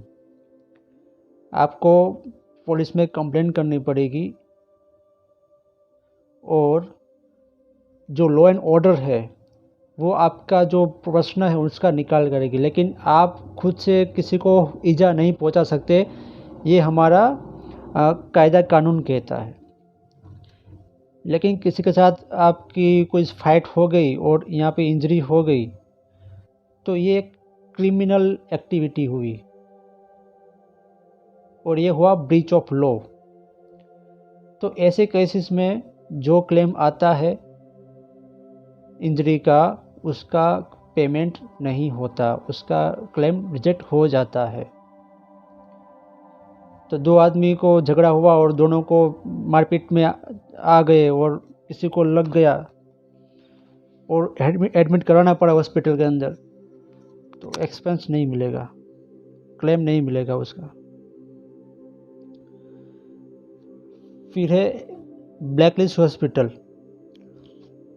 Insurance company ने अपनी पॉलिसी के अंदर क्लियरली मेंशन किया है कि हमने सो एंड सो हॉस्पिटल को हमने ब्लैकलिस्ट किया है, या तो अपनी वेबसाइट पर उन्होंने लिखा हुआ है कि हमारे ये सब हॉस्पिटल है पूरे इंडिया में वो सब ब्लैक लिस्टेड है। तो ऐसे ब्लैक लिस्टेड हॉस्पिटल के अंदर ट्रीटमेंट लेता है कस्टमर तो उनका क्लेम यहाँ पे रिजेक्ट किया जाता है, वो यहाँ पे नहीं मिलेगा।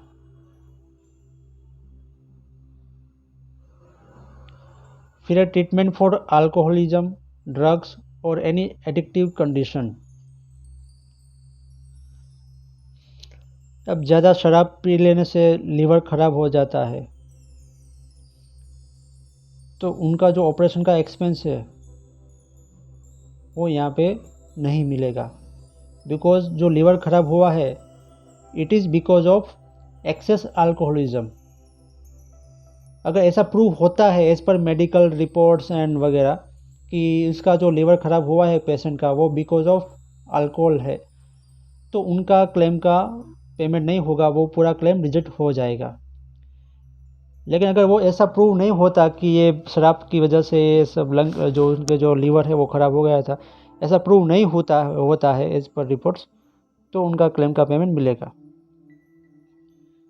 फिर ये ड्रग्स है, ड्रग्स का लेने की वजह से जो भी होता है शरीर को नुकसान और जो क्लेम आता है वो भी यहाँ पे पेएबल नहीं है।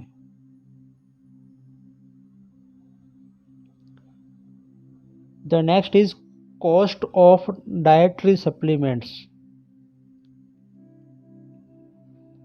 तो ये मल्टीविटामिन है या ऐसा कोई आयुर्वेदिक कोई दवाइयाँ है,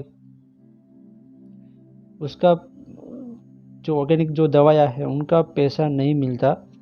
हाँ, अगर डॉक्टर ने प्रिस्क्राइब किया है as a part of hospitalization तो ही इसका पेमेंट मिलेगा। लेकिन डॉक्टर ने प्रिस्क्राइब नहीं किया और पेशेंट ने ये मल्टीविटामिन की या ऐसा कोई ऑर्गेनिक कोई दवा ली है तो उनका डिडक्शन होगा क्लेम के अंदर।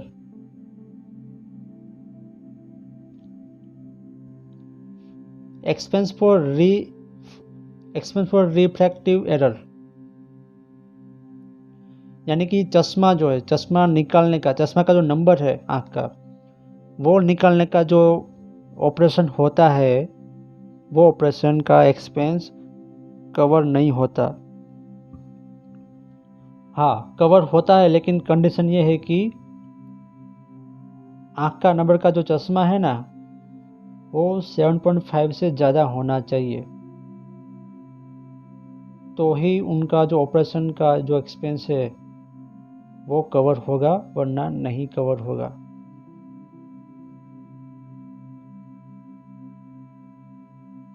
एक्सपेंस फॉर अनप्रूवन ट्रीटमेंट, कोई ऐसी ट्रीटमेंट है जो हमारी ऑल इंडिया मेडिकल साइंसेस की जो प्रोटोकॉल है उसके मुताबिक ये प्रूवन ट्रीटमेंट नहीं है, तो उस टाइप की ट्रीटमेंट यहाँ पे कवर नहीं है। फॉर एग्ज़ाम्पल, किसी को मलेरिया होता है तो उनको हाइड्रोक्सीक्लोरोक्विन दी जाती है, ठीक है। ये हमारे एक प्रोटोकॉल है, इसको हम क्लिनिकल प्रोटोकॉल कहते हैं और ये प्रूवन ट्रीटमेंट है ऑल ओवर द वर्ल्ड। हमारे जो इंडिया का जो मेडिकल साइंसेस है उन्होंने भी ये ट्रीटमेंट को ओके किया है और पूरे वर्ल्ड का जो क्लिनिकल प्रोटोकॉल है उन्होंने भी ये प्रूव किया है कि मलेरिया के लिए हमें हाइड्रोक्सीक्लोरोक्विन पेशेंट को देनी है, तो इसको हम प्रूवन ट्रीटमेंट बोलते हैं। तो इस प्रकार दुनिया में जितने भी डिसीज़ है, जितने भी रोग है, उस सब डिसीज़ के लिए प्रोटोकॉल होता है, कोई क्लिनिकल रिकॉर्ड्स होता है और प्रूवन ट्रीटमेंट होती है और वैसे ही ट्रीटमेंट होती है। लेकिन वो प्रूवन ट्रीटमेंट के विरुद्ध में जाके कोई एक्सपेरिमेंटल बेसिस पर कोई ट्रीटमेंट होती है तो वैसी एक्सपेरिमेंटल ट्रीटमेंट जो प्रूवन नहीं है वो एक्सपेंस यहाँ पे मेडिकल पॉलिसी में कवर नहीं होगा।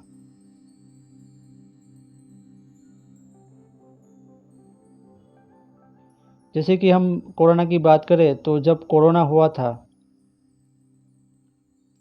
तब किसी को भी पता नहीं था कि इसकी दवा क्या है। स्टार्टिंग में सब अजिथ्रोमाइसिन जो थी वो दे रहे थे हॉस्पिटल में। फिर यूएसए ने मलेरिया की ये जो दवा है ना हाइड्रोक्सीक्लोरोक्विन, ये इंडिया से मंगवाई थी। फिर कोई केस में जो ये जो छोटे बच्चे में होता है ना वो कृमि,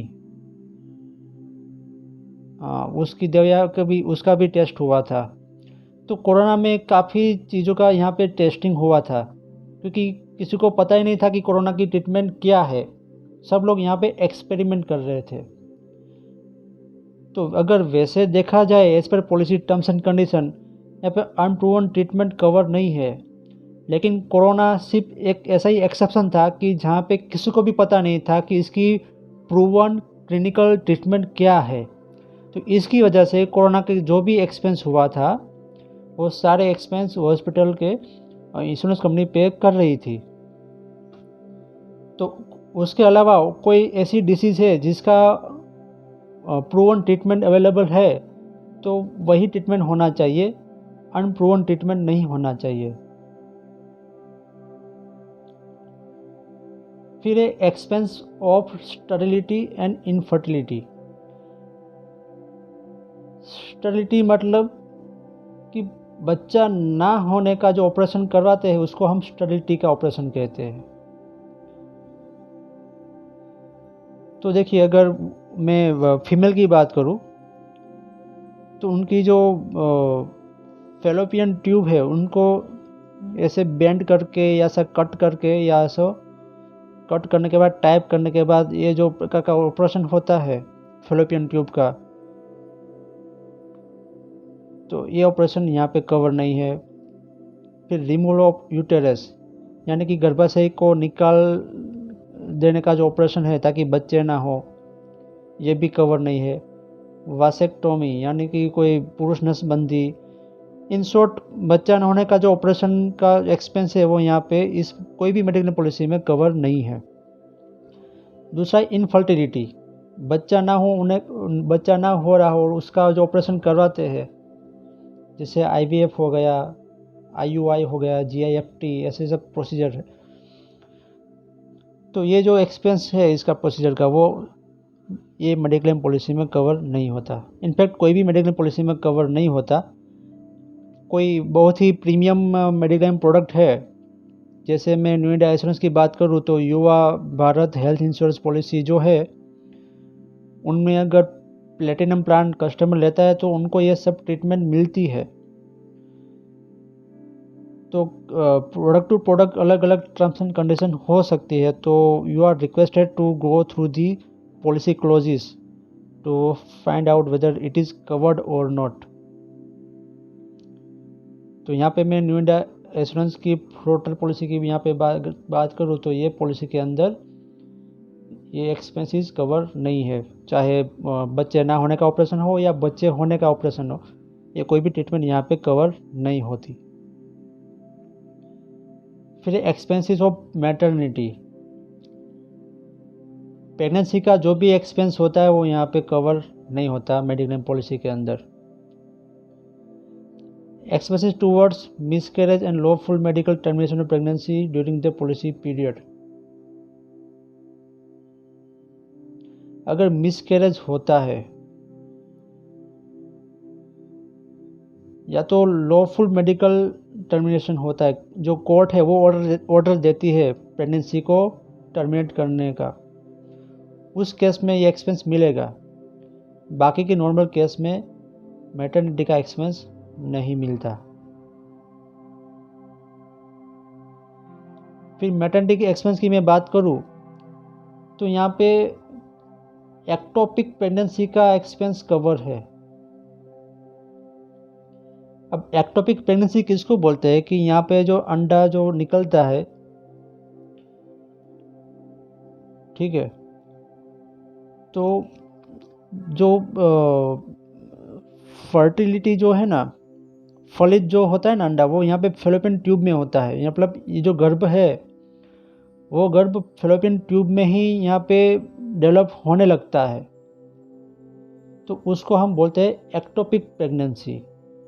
जनरली जो गर्भ जो है वो यहाँ पे गर्भाशय के अंदर यहाँ पे होना चाहिए, लेकिन वैसा ना होने के वजह से मतलब वैसा ना होने की बदले फैलोपियन ट्यूब के अंदर यहाँ पे प्रेगनेंसी रह जाती है, तो इसका हमें ऑपरेशन करवाना पड़ता है पेशेंट का। तो इस प्रकार की जो प्रेगनेंसी रह जाती है उनका ऑपरेशन का एक्सपेंस पेएबल है, ठीक है। लेकिन अगर नॉर्मल प्रेगनेंसी यहाँ पे रह जाती है गर्भाशय के अंदर ही, तो उस टाइप का जो प्रेगनेंसी का एक्सपेंस है वो यहाँ पे पेएबल नहीं है। और एक बात कि अगर एक्सीडेंट की वजह से मिसकैरेज हो जाए तो वो मिसकैरेज का वजह से जो गर्भाशय के अंदर का जो बिगाड़ है वो बाहर निकालने के लिए जो एक्सपेंस होता है, ऑपरेशन होता है, वो एक्सपेंस यहाँ पे कवर रहेगा।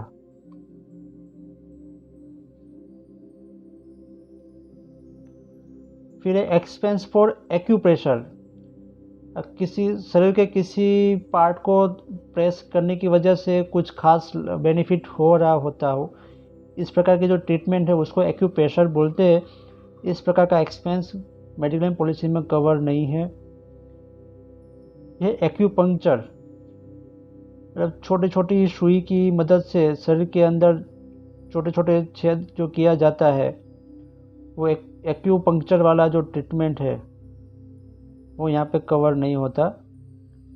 फिर मैग्नेटिक थेरापी, ये जो है ना, ये मैग्नेट है, तो मैग्नेट को शरीर के ऊपर रखा जाता है ताकि हमारे ब्लड के अंदर जो आयरन हो उसकी कुछ पता नहीं क्या बेनिफिट हो रहा होता हो, लेकिन हमारे ब्लड के अंदर जो आयरन है ना वो उनको ये मैग्नेट खींच लेता है, मतलब तो कुछ प्रॉब्लम ठीक हो जाती होगी, ऐसी कोई ट्रीटमेंट होगी, हमें तो डिटेल में नहीं पता, लेकिन इस प्रकार की ट्रीटमेंट कवर नहीं होती। डोमिसिलरी हॉस्पिटलाइजेशन, मतलब घर के हॉस्पिटल के बदले घर के अंदर जो एडमिट होता है पेशेंट, उसको हम बोलते हैं डोमिसिलरी हॉस्पिटलाइजेशन। तो ये एक्सपेंस ये पॉलिसी में कवर नहीं है। मिसलेनियस चार्जेस ऑफ हॉस्पिटल, अब हॉस्पिटल के अंदर आप जब बिल देखोगे तो उसमें काफ़ी छोटे छोटे यहाँ पे चार्जेस लगाए होते हैं। तो यहाँ पे जो भी लिस्ट दिया है ये कोई भी चार्ज पेएबल नहीं है। अगर हॉस्पिटल ने चार्ज किया है तो उनका डिडक्शन क्लेम में से होगा। हाँ, अगर कस्टमर कैशलेस हॉस्पिटल में एडमिट होता है वो केस में ये सब एक्सपेंस चार्जेस बिल के अंदर जनरली नहीं होते, क्योंकि हॉस्पिटल को पता है कि मुझे ये सब चार्जेस मिलने वाले नहीं है as per terms and condition, as per agreement with the insurance company. लेकिन कस्टमर नॉन कैशलेस हॉस्पिटल में जाता है और नॉन कैशलेस हॉस्पिटल के अंदर ये बिल के अंदर ये सारे चार्जेस लगे हुए हैं और फिर क्लेम फाइल जो है वो पेशेंट जो है वो इंश्योरेंस कंपनी को देता है, तो ये सारे चार्जेस डिडक्ट कर लेंगी इंश्योरेंस कंपनी। अब देख लेते ऐसे कौन से चार्जेस है। तो सबसे पहला है सर्विस चार्ज। अब कोई सब चार्जेस लगाने के बाद मान लो कि यहाँ पे 1 लाख रुपए का बिल हो रहा है, फिर यहाँ पे सर्विस चार्ज लगाती है हॉस्पिटल। सर्विस चार्ज ये 5% भी होता है, कोई बार 4% होता है। ये सर्विस चार्ज ऐड करने के बाद फाइनल बिल इतना होता है 1,04,000। अब देखिए कस्टमर को तो क्या लगता है कि ये सर्विस चार्ज मतलब कोई यहाँ पे कोई टैक्स होगा। जी नहीं दोस्तों, ये कोई टैक्स वैक्स वगैरह कुछ नहीं है। ये सर्विस चार्ज है वो हॉस्पिटल की एक प्रकार की लूट है। हाँ, मैं प्योरली ब्लंटली मैं कहता हूँ कि ये जो सर्विस चार्ज का जो है ना, ये हॉस्पिटल की लूट है। ये स्ट्रेट अवे हॉस्पिटल के अकाउंट में ही ये पैसे जाएंगे 4,000 रुपये। ये कोई टैक्स नहीं है, गवर्नमेंट का कोई टैक्स नहीं है ये। जब पेशेंट जो है वो हॉस्पिटल को रूम का पैसा भर रहा है, नर्सिंग का पैसा भर रहा है, डॉक्टर की फीस का पैसा भर रहा है, मेडिसिन का पैसा भर रहा है, जो भी ब्लड है, एनेस्थीसिया है, वो सब का पैसा भर रहा है, तो भाई सर्विस चार्ज किस चीज़ का भैया? तो आप कभी भी कोई हॉस्पिटल बिल में अगर आप देखो कि ये सर्विस चार्ज लगाया हुआ है, तो आप हॉस्पिटल के मैनेजमेंट के साथ आप नेगोशिएट करो और उनको रिक्वेस्ट करो कि ये सर्विस चार्ज वेव किया जाए, क्योंकि सर्विस चार्ज का पेमेंट इंश्योरेंस कंपनी नहीं देती। तो सर्विस चार्ज नहीं मिलता। फिर आता है सर्च चार्जेस, ये भी नहीं मिलता। लग्जरी टैक्स, अब जब हॉस्पिटल ने जब डिलक्स रूम दिया है कस्टमर को और हायर रूम चार्जेस रिकवर किए हैं कस्टमर के पास से, तब ये लग्जरी टैक्स डालने की कोई ज़रूरत नहीं है। फिर भी अगर डाला हुआ है ये लग्जरी टैक्स, तो वो पेबल नहीं होगा, क्योंकि लग्जरी टैक्स कोई गवर्नमेंट का कोई टैक्स नहीं है। यहाँ पे ये हॉस्पिटल का खुद का लूटने का एक अलग हेडिंग है लग्जरी टैक्स।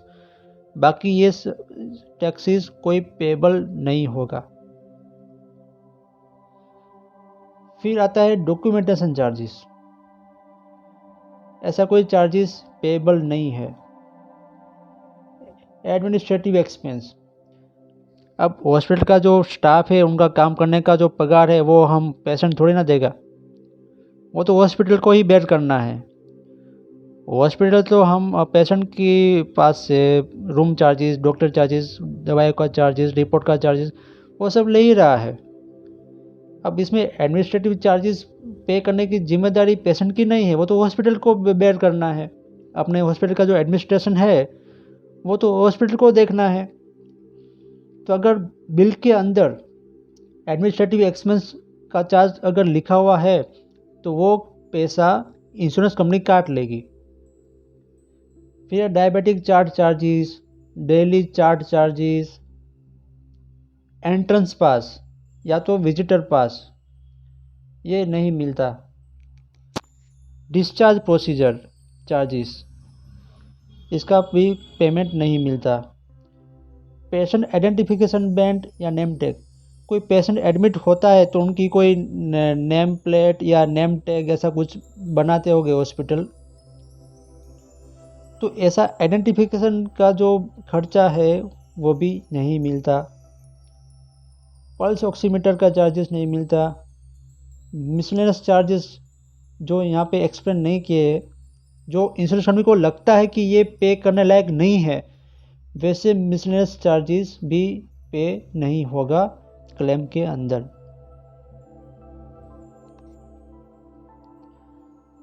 नेक्स्ट है विलफुल एक्सपोजर टू डेंजर। यहाँ पे आपको जो फोटो यहाँ पे दिख रही है, ये यहाँ पे 10th फ्लोर है। ये हरियाणा स्टेट का कोई एक सिटी का ये फोटो है। तो ये 10th फ्लोर पर ये जो लेडी है उसका कुछ कपड़ा यहाँ पे 9th फ्लोर पर गिर गया, लेकिन 9th फ्लोर वाला जो फैमिली था वो घर पे नहीं था, वो आउट ऑफ सिटी थे। तो ये इन्होंने क्या किया कि अपने बच्चे को अपनी साड़ी से बांधकर नीचे उतारा बालकनी में, नीचे का जो फ्लोर था उसकी बालकनी में नीचे उतारा, और फिर वो जो कपड़ा जो गिर गया था नीचे की बालकनी में, वो लेके वापस उनको यहाँ पे खींच लिया ऊपर। इसकी वीडियो न्यूज़ चैनल में बहुत पहले आई हुई थी। तो इसको हम बोलते हैं विलफुल एक्सपोजर टू डेंजर, जानबूझकर जोखिम उठाना, जानबूझकर अपने आप को जोखिम में डालना। इस प्रकार का जो एक्सपेंस है वो एक्सपेंस नहीं मिलता। देखो अगर ये बच्चा गिर जाता, देखो अगर 10th फ्लोर से गिरता है तो मर ही जाएगा, लेकिन बाई चांस अगर जी जाता है लेकिन मेडिकल का एक्सपेंस आता है तो भी ये पेएबल नहीं रहेगा, बिकॉज उन्होंने जानबूझकर अपने बच्चे को नीचे उतारा है। They have themselves exposed themselves to danger.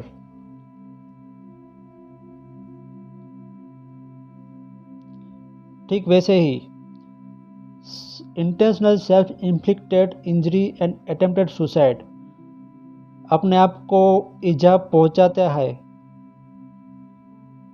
या अटेम्प्ट सुसाइड करने का कोई अटेम्प्ट करता है और जो भी इंजरी होती है बॉडी को, तो उनको ठीक करने का जो हॉस्पिटल का जो एक्सपेंसेस है वो कवर नहीं होता।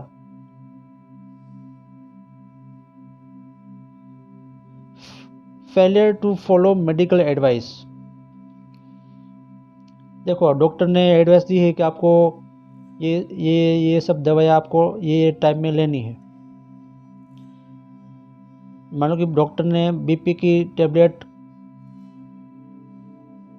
दोपहर सुबह शाम लेने को कहा है, लेकिन जो पेशेंट है वो कुछ दिन दवाइयाँ नहीं लेता या तो इरेगुलर दवाइयाँ लेता है, तो उसकी वजह से कोई कॉम्प्लिकेशन होता है और वो कॉम्प्लिकेशन की वजह से एडमिट होना पड़ रहा है हॉस्पिटल के अंदर, और जो क्लेम आता है वो क्लेम पेएबल नहीं है, बिकॉज पेशेंट ने जो मेडिकल एडवाइस दी थी उनको फॉलो नहीं किया। कई बार होता है कि डॉक्टर दवाइयाँ देता है कि आपको ये टाइम में ये सब दवाइयाँ लेनी है, लेकिन पेशेंट जो है वो कुछ दिन लेता है, फिर वो बंद कर देता है दवा विदाउट कंसल्टिंग डॉक्टर। तो उसकी वजह से फिर वो जो डिसीज़ जो है या कोई जो इलनेस है वो वापस आ जाती है बॉडी के अंदर।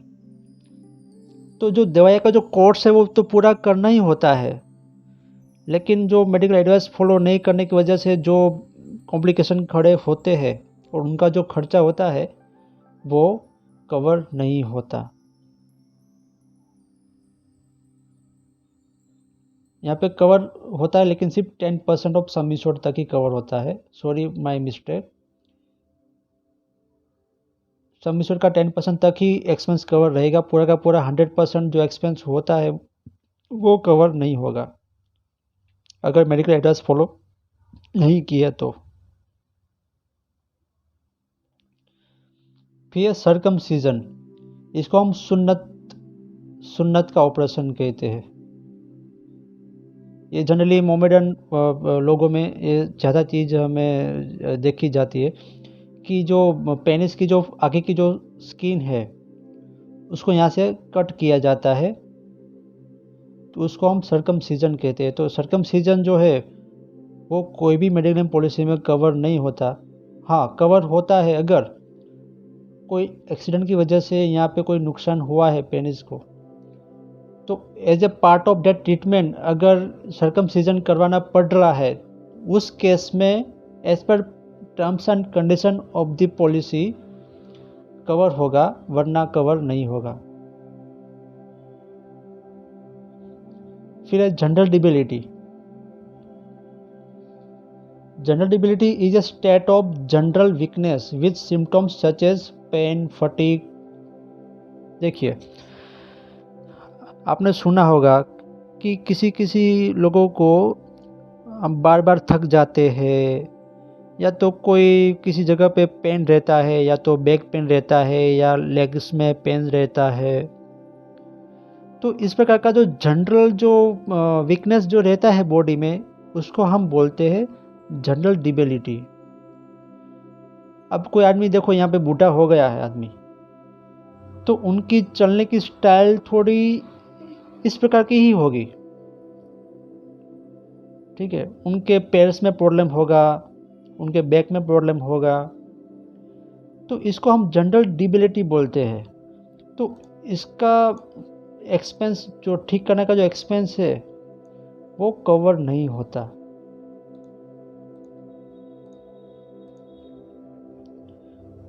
फिर वनरेबल डिसीजेस, यानी कि सेक्सुअली ट्रांसमिटेड डिसीजेस जो होता है वो उसका जो भी ट्रीटमेंट का जो एक्सपेंस है वो यहाँ पे कवर नहीं होता। जैसे कि human papilloma virus, HPV, gonorrhoea, HIV AIDS, syphilis, ये सब सेक्सुअली ट्रांसमिटेड डिसीजेस है।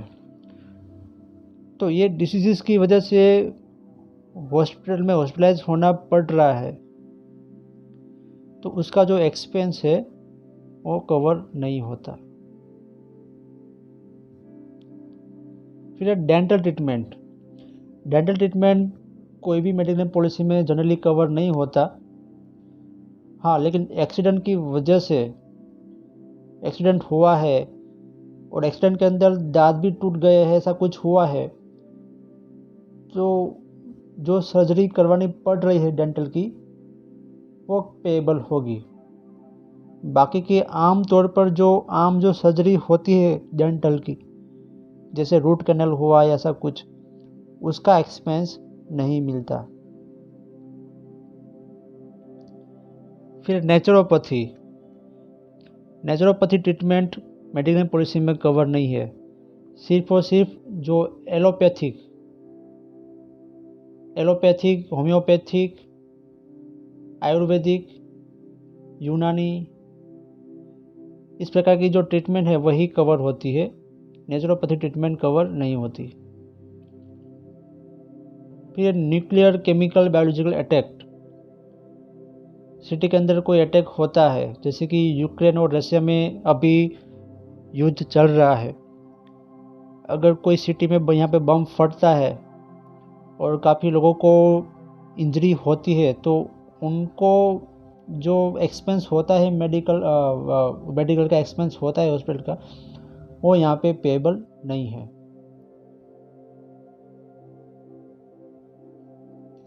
स्टेम सेल इम्प्लांटेशन या सर्जरी कवर नहीं है। Rotational field quantum magnetic resonance, अब इसका क्या मीनिंग है मुझे भी नहीं पता, लेकिन इस प्रकार का जो ट्रीटमेंट है वो कवर नहीं है इस मेडिक्लेम पॉलिसी के अंदर। फिर है एक्सटर्नल काउंटर पल्सेशन, यानी कि ECP, and enhanced external counter pulsation, EECP। अब ये कोई इंस्ट्रूमेंट, ऐसा कुछ मशीन आता है जो पैर का कोई प्रॉब्लम हो उसके लिए भी यूजफुल होगा, लेकिन ये कवर नहीं है मेडिक्लेम पॉलिसी के अंदर। फिर है hyperbaric oxygen therapy.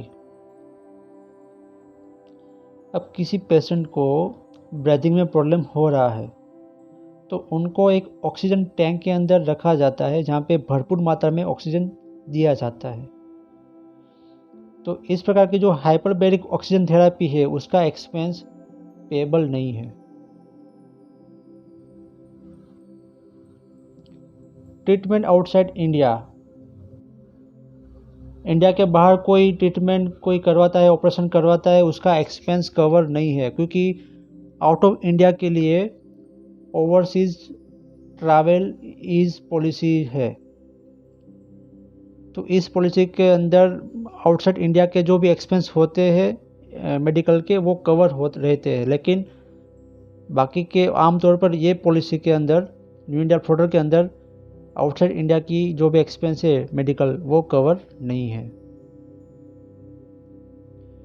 Vaccination and और इनोकुलेशन, वैक्सीनेशन का एक्सपेंस कवर नहीं है। वॉर, चाहे डिक्लेयर हुआ हो कि ना हुआ हो, लेकिन अगर वॉर होता है, हमला होता है फॉरेन कंट्री का, हमारे कंट्री के ऊपर हमला होता है और किसी को इंजरी होती है, तो उनका मेडिकल एक्सपेंस कवर नहीं है। अदर डिवाइसेस, अब ये जो ब्रेसिस डाली उसका एक्सपेंस नहीं मिलता।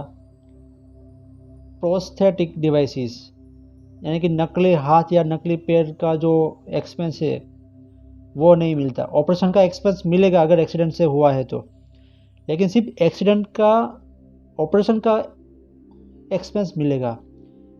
ऐसी जो डिवाइस जो डाली है, ये डिवाइस का एक्सपेंस नहीं मिलेगा। फिर है हियरिंग एड, ये मशीन का एक्सपेंस नहीं मिलेगा। आई ग्लासेस का एक्सपेंस नहीं मिलता, कॉन्टैक्ट लेंसेज का एक्सपेंस नहीं मिलता।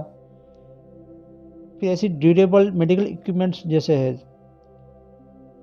आपको यहाँ पे जो भी यहाँ पे दिख रहे हैं इंस्ट्रूमेंट, जैसे कि व्हील चेयर है, पैर का ऐसा कोई इंस्ट्रूमेंट है, ये चेयर है, हाथ में रखने की लकड़ी टाइप का जो है वो, ये जो भी यहाँ पे इंस्ट्रूमेंट है ना, वो उसका एक्सपेंस कवर नहीं है, कस्टमर को खुद ही बेयर करना पड़ेगा ये सब इंस्ट्रूमेंट का।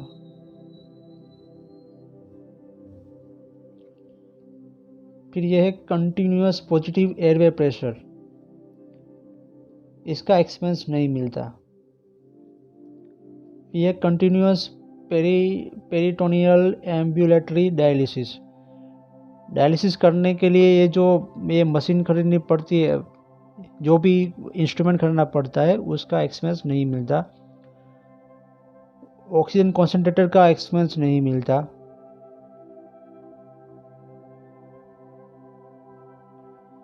इन्फ्यूजन पंप का एक्सपेंस नहीं मिलता।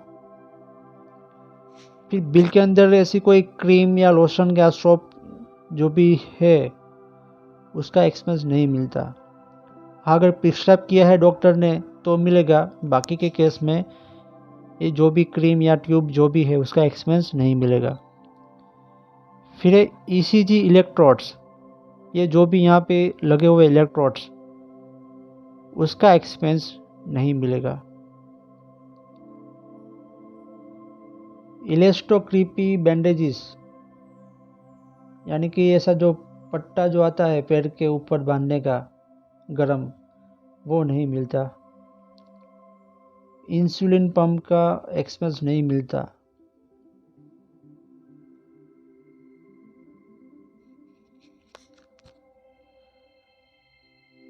फिर ये बेल्ट का एक्सपेंस नहीं मिलता।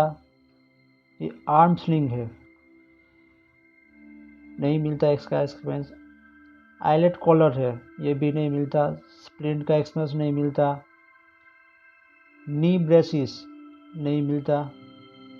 कैप का एक्सपेंसेस नहीं मिलता। हैंड ग्लोव्स, ये किडनी ट्रे, ये जो भी चार्जेस जो मतलब जो हॉस्पिटल है अपने हॉस्पिटल बिल के अंदर ये जो भी चार्जेस लगाते हैं, ये कोई भी चार्जेस पे नहीं होगा, उसका डिडक्शन हो जाएगा इंश्योरेंस कंपनी जब क्लेम पे करेगी तब।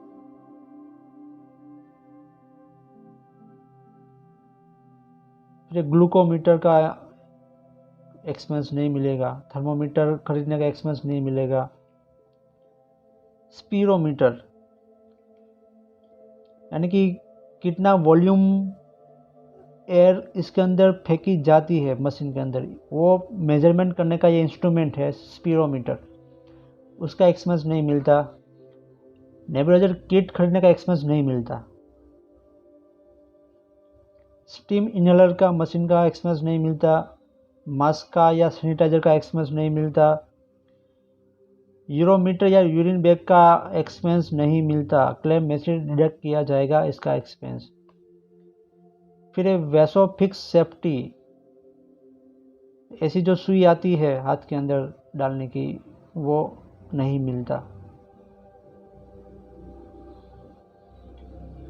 फिर फूड आइटम्स का एक्सपेंस नहीं मिलता। सिर्फ दवाइयाँ है, मेडिसिन, उसका ही एक्सपेंस मिलता है, फूड आइटम का एक्सपेंस नहीं मिलता। वाटर बॉटल का एक्सपेंस नहीं मिलेगा।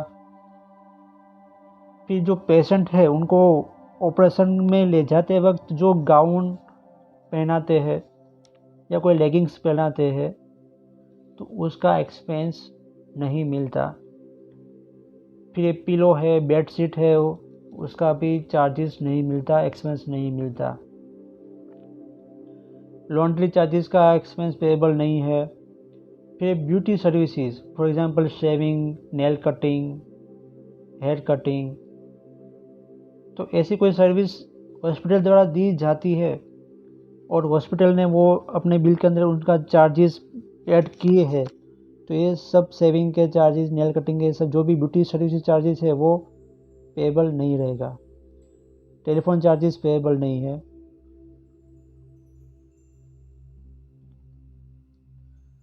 फिर पैड्स या डायपर्स का एक्सपेंस कवर नहीं है। ईमेल इंटरनेट चार्जेस कवर नहीं है। गेस्ट सर्विसेज कवर नहीं है। Blood grouping and cross matching of donor sample, अब किसी को किडनी डोनेट करनी है तो डोनर का देखो, डोनर जो है डोनर का एक्सपेंस तो मिलेगा हॉस्पिटलाइजेशन का, लेकिन डोनर का जो ब्लड का सैंपल लेने का जो भी एक्सपेंस होता है वो नहीं मिलता। अटेंडेंट चार्जेस वो नहीं मिलता, क्योंकि रूम और नर्सिंग चार्जेस तो हम देते ही है, तो अटेंडेंट चार्जेस का एक्स्ट्रा पैसा नहीं दिया जाएगा। ऑक्सीजन सिलेंडर जो आउट ऑफ हॉस्पिटल का यूसेज होता है तो नहीं मिलता। हॉस्पिटल के अंदर पेशेंट हॉस्पिटलाइज है और तब ऑक्सीजन दिया है तब मिलेगा, लेकिन आउटसाइड हॉस्पिटल नहीं मिलेगा। फिर है मॉर्चरी चार्जेस, मतलब पेशेंट की डेथ हो गई है हॉस्पिटल के अंदर, तो डेड बॉडी को मॉर्चरी में रखने का जो चार्जेस है वो चार्जेस पेएबल नहीं है।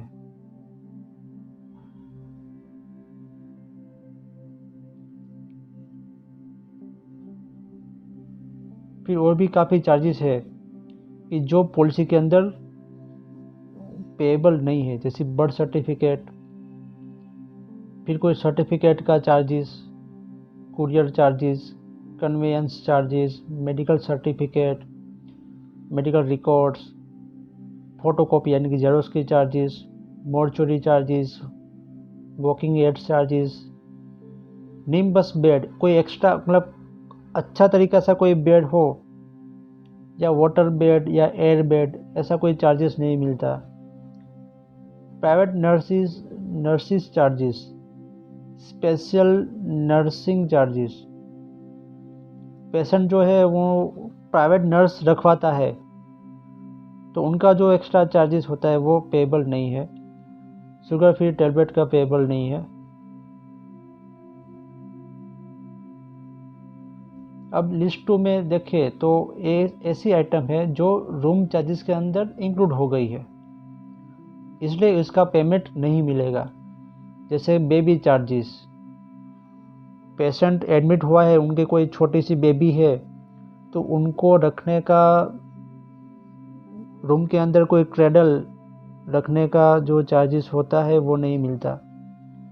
Hand wash, shoe cover, caps, cradle charges यानी कि जो छोटे बच्चे को सूनाने के लिए जो क्रेडल है उनका charges, comb, room freshener, foot cover, gown, slipper, ये सब रूम चार्जेस के अंदर ऐड है, तो इसलिए इसका अलग से पेमेंट नहीं होगा।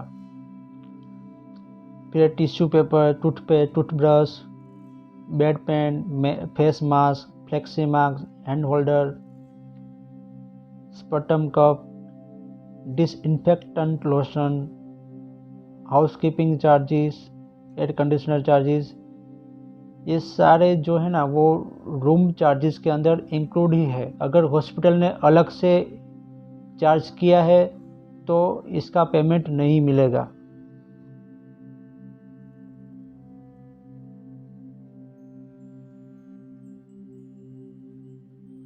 फिर IMIB injection charges.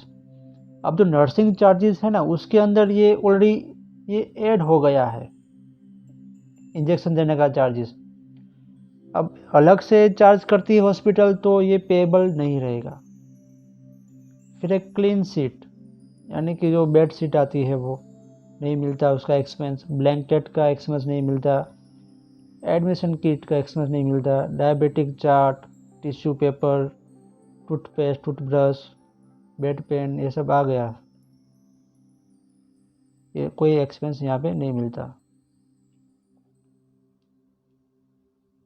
Hair removal cream, razor, tissue paper. तो दोस्तों हमने ये सब डिस्कस किए हैं जितने भी एक्सपेंस जो नहीं मिलते। दोस्तों ये जो एक्सक्लूजन जो मैंने बात की आज इस वीडियो के अंदर, वो मोस्ट ऑफ जो हेल्थ इंश्योरेंस पॉलिसी है उसके अंदर जो नहीं मिलता उसकी मैंने बात की है। अब कंपनी टू कंपनी और policy to policy, product to product terms and condition अलग अलग हो सकती है। So you are requested to go through the terms and condition of that companies that particular product terms and condition policy clauses। लेकिन जो general जो exclusion रहते हैं मोस्ट ऑफ पॉलिसी के अंदर, वो मैंने यहाँ पे आपको समझाने की कोशिश की है। दोस्तों, आपको ये वीडियो कैसा लगा, आपको क्या जानने को मिला, आपके लिए क्या यूज़फुल रहा है, उसके आप फीडबैक ज़रूर दीजिए कमेंट सेक्शन में जाके। Thanks for watching this video.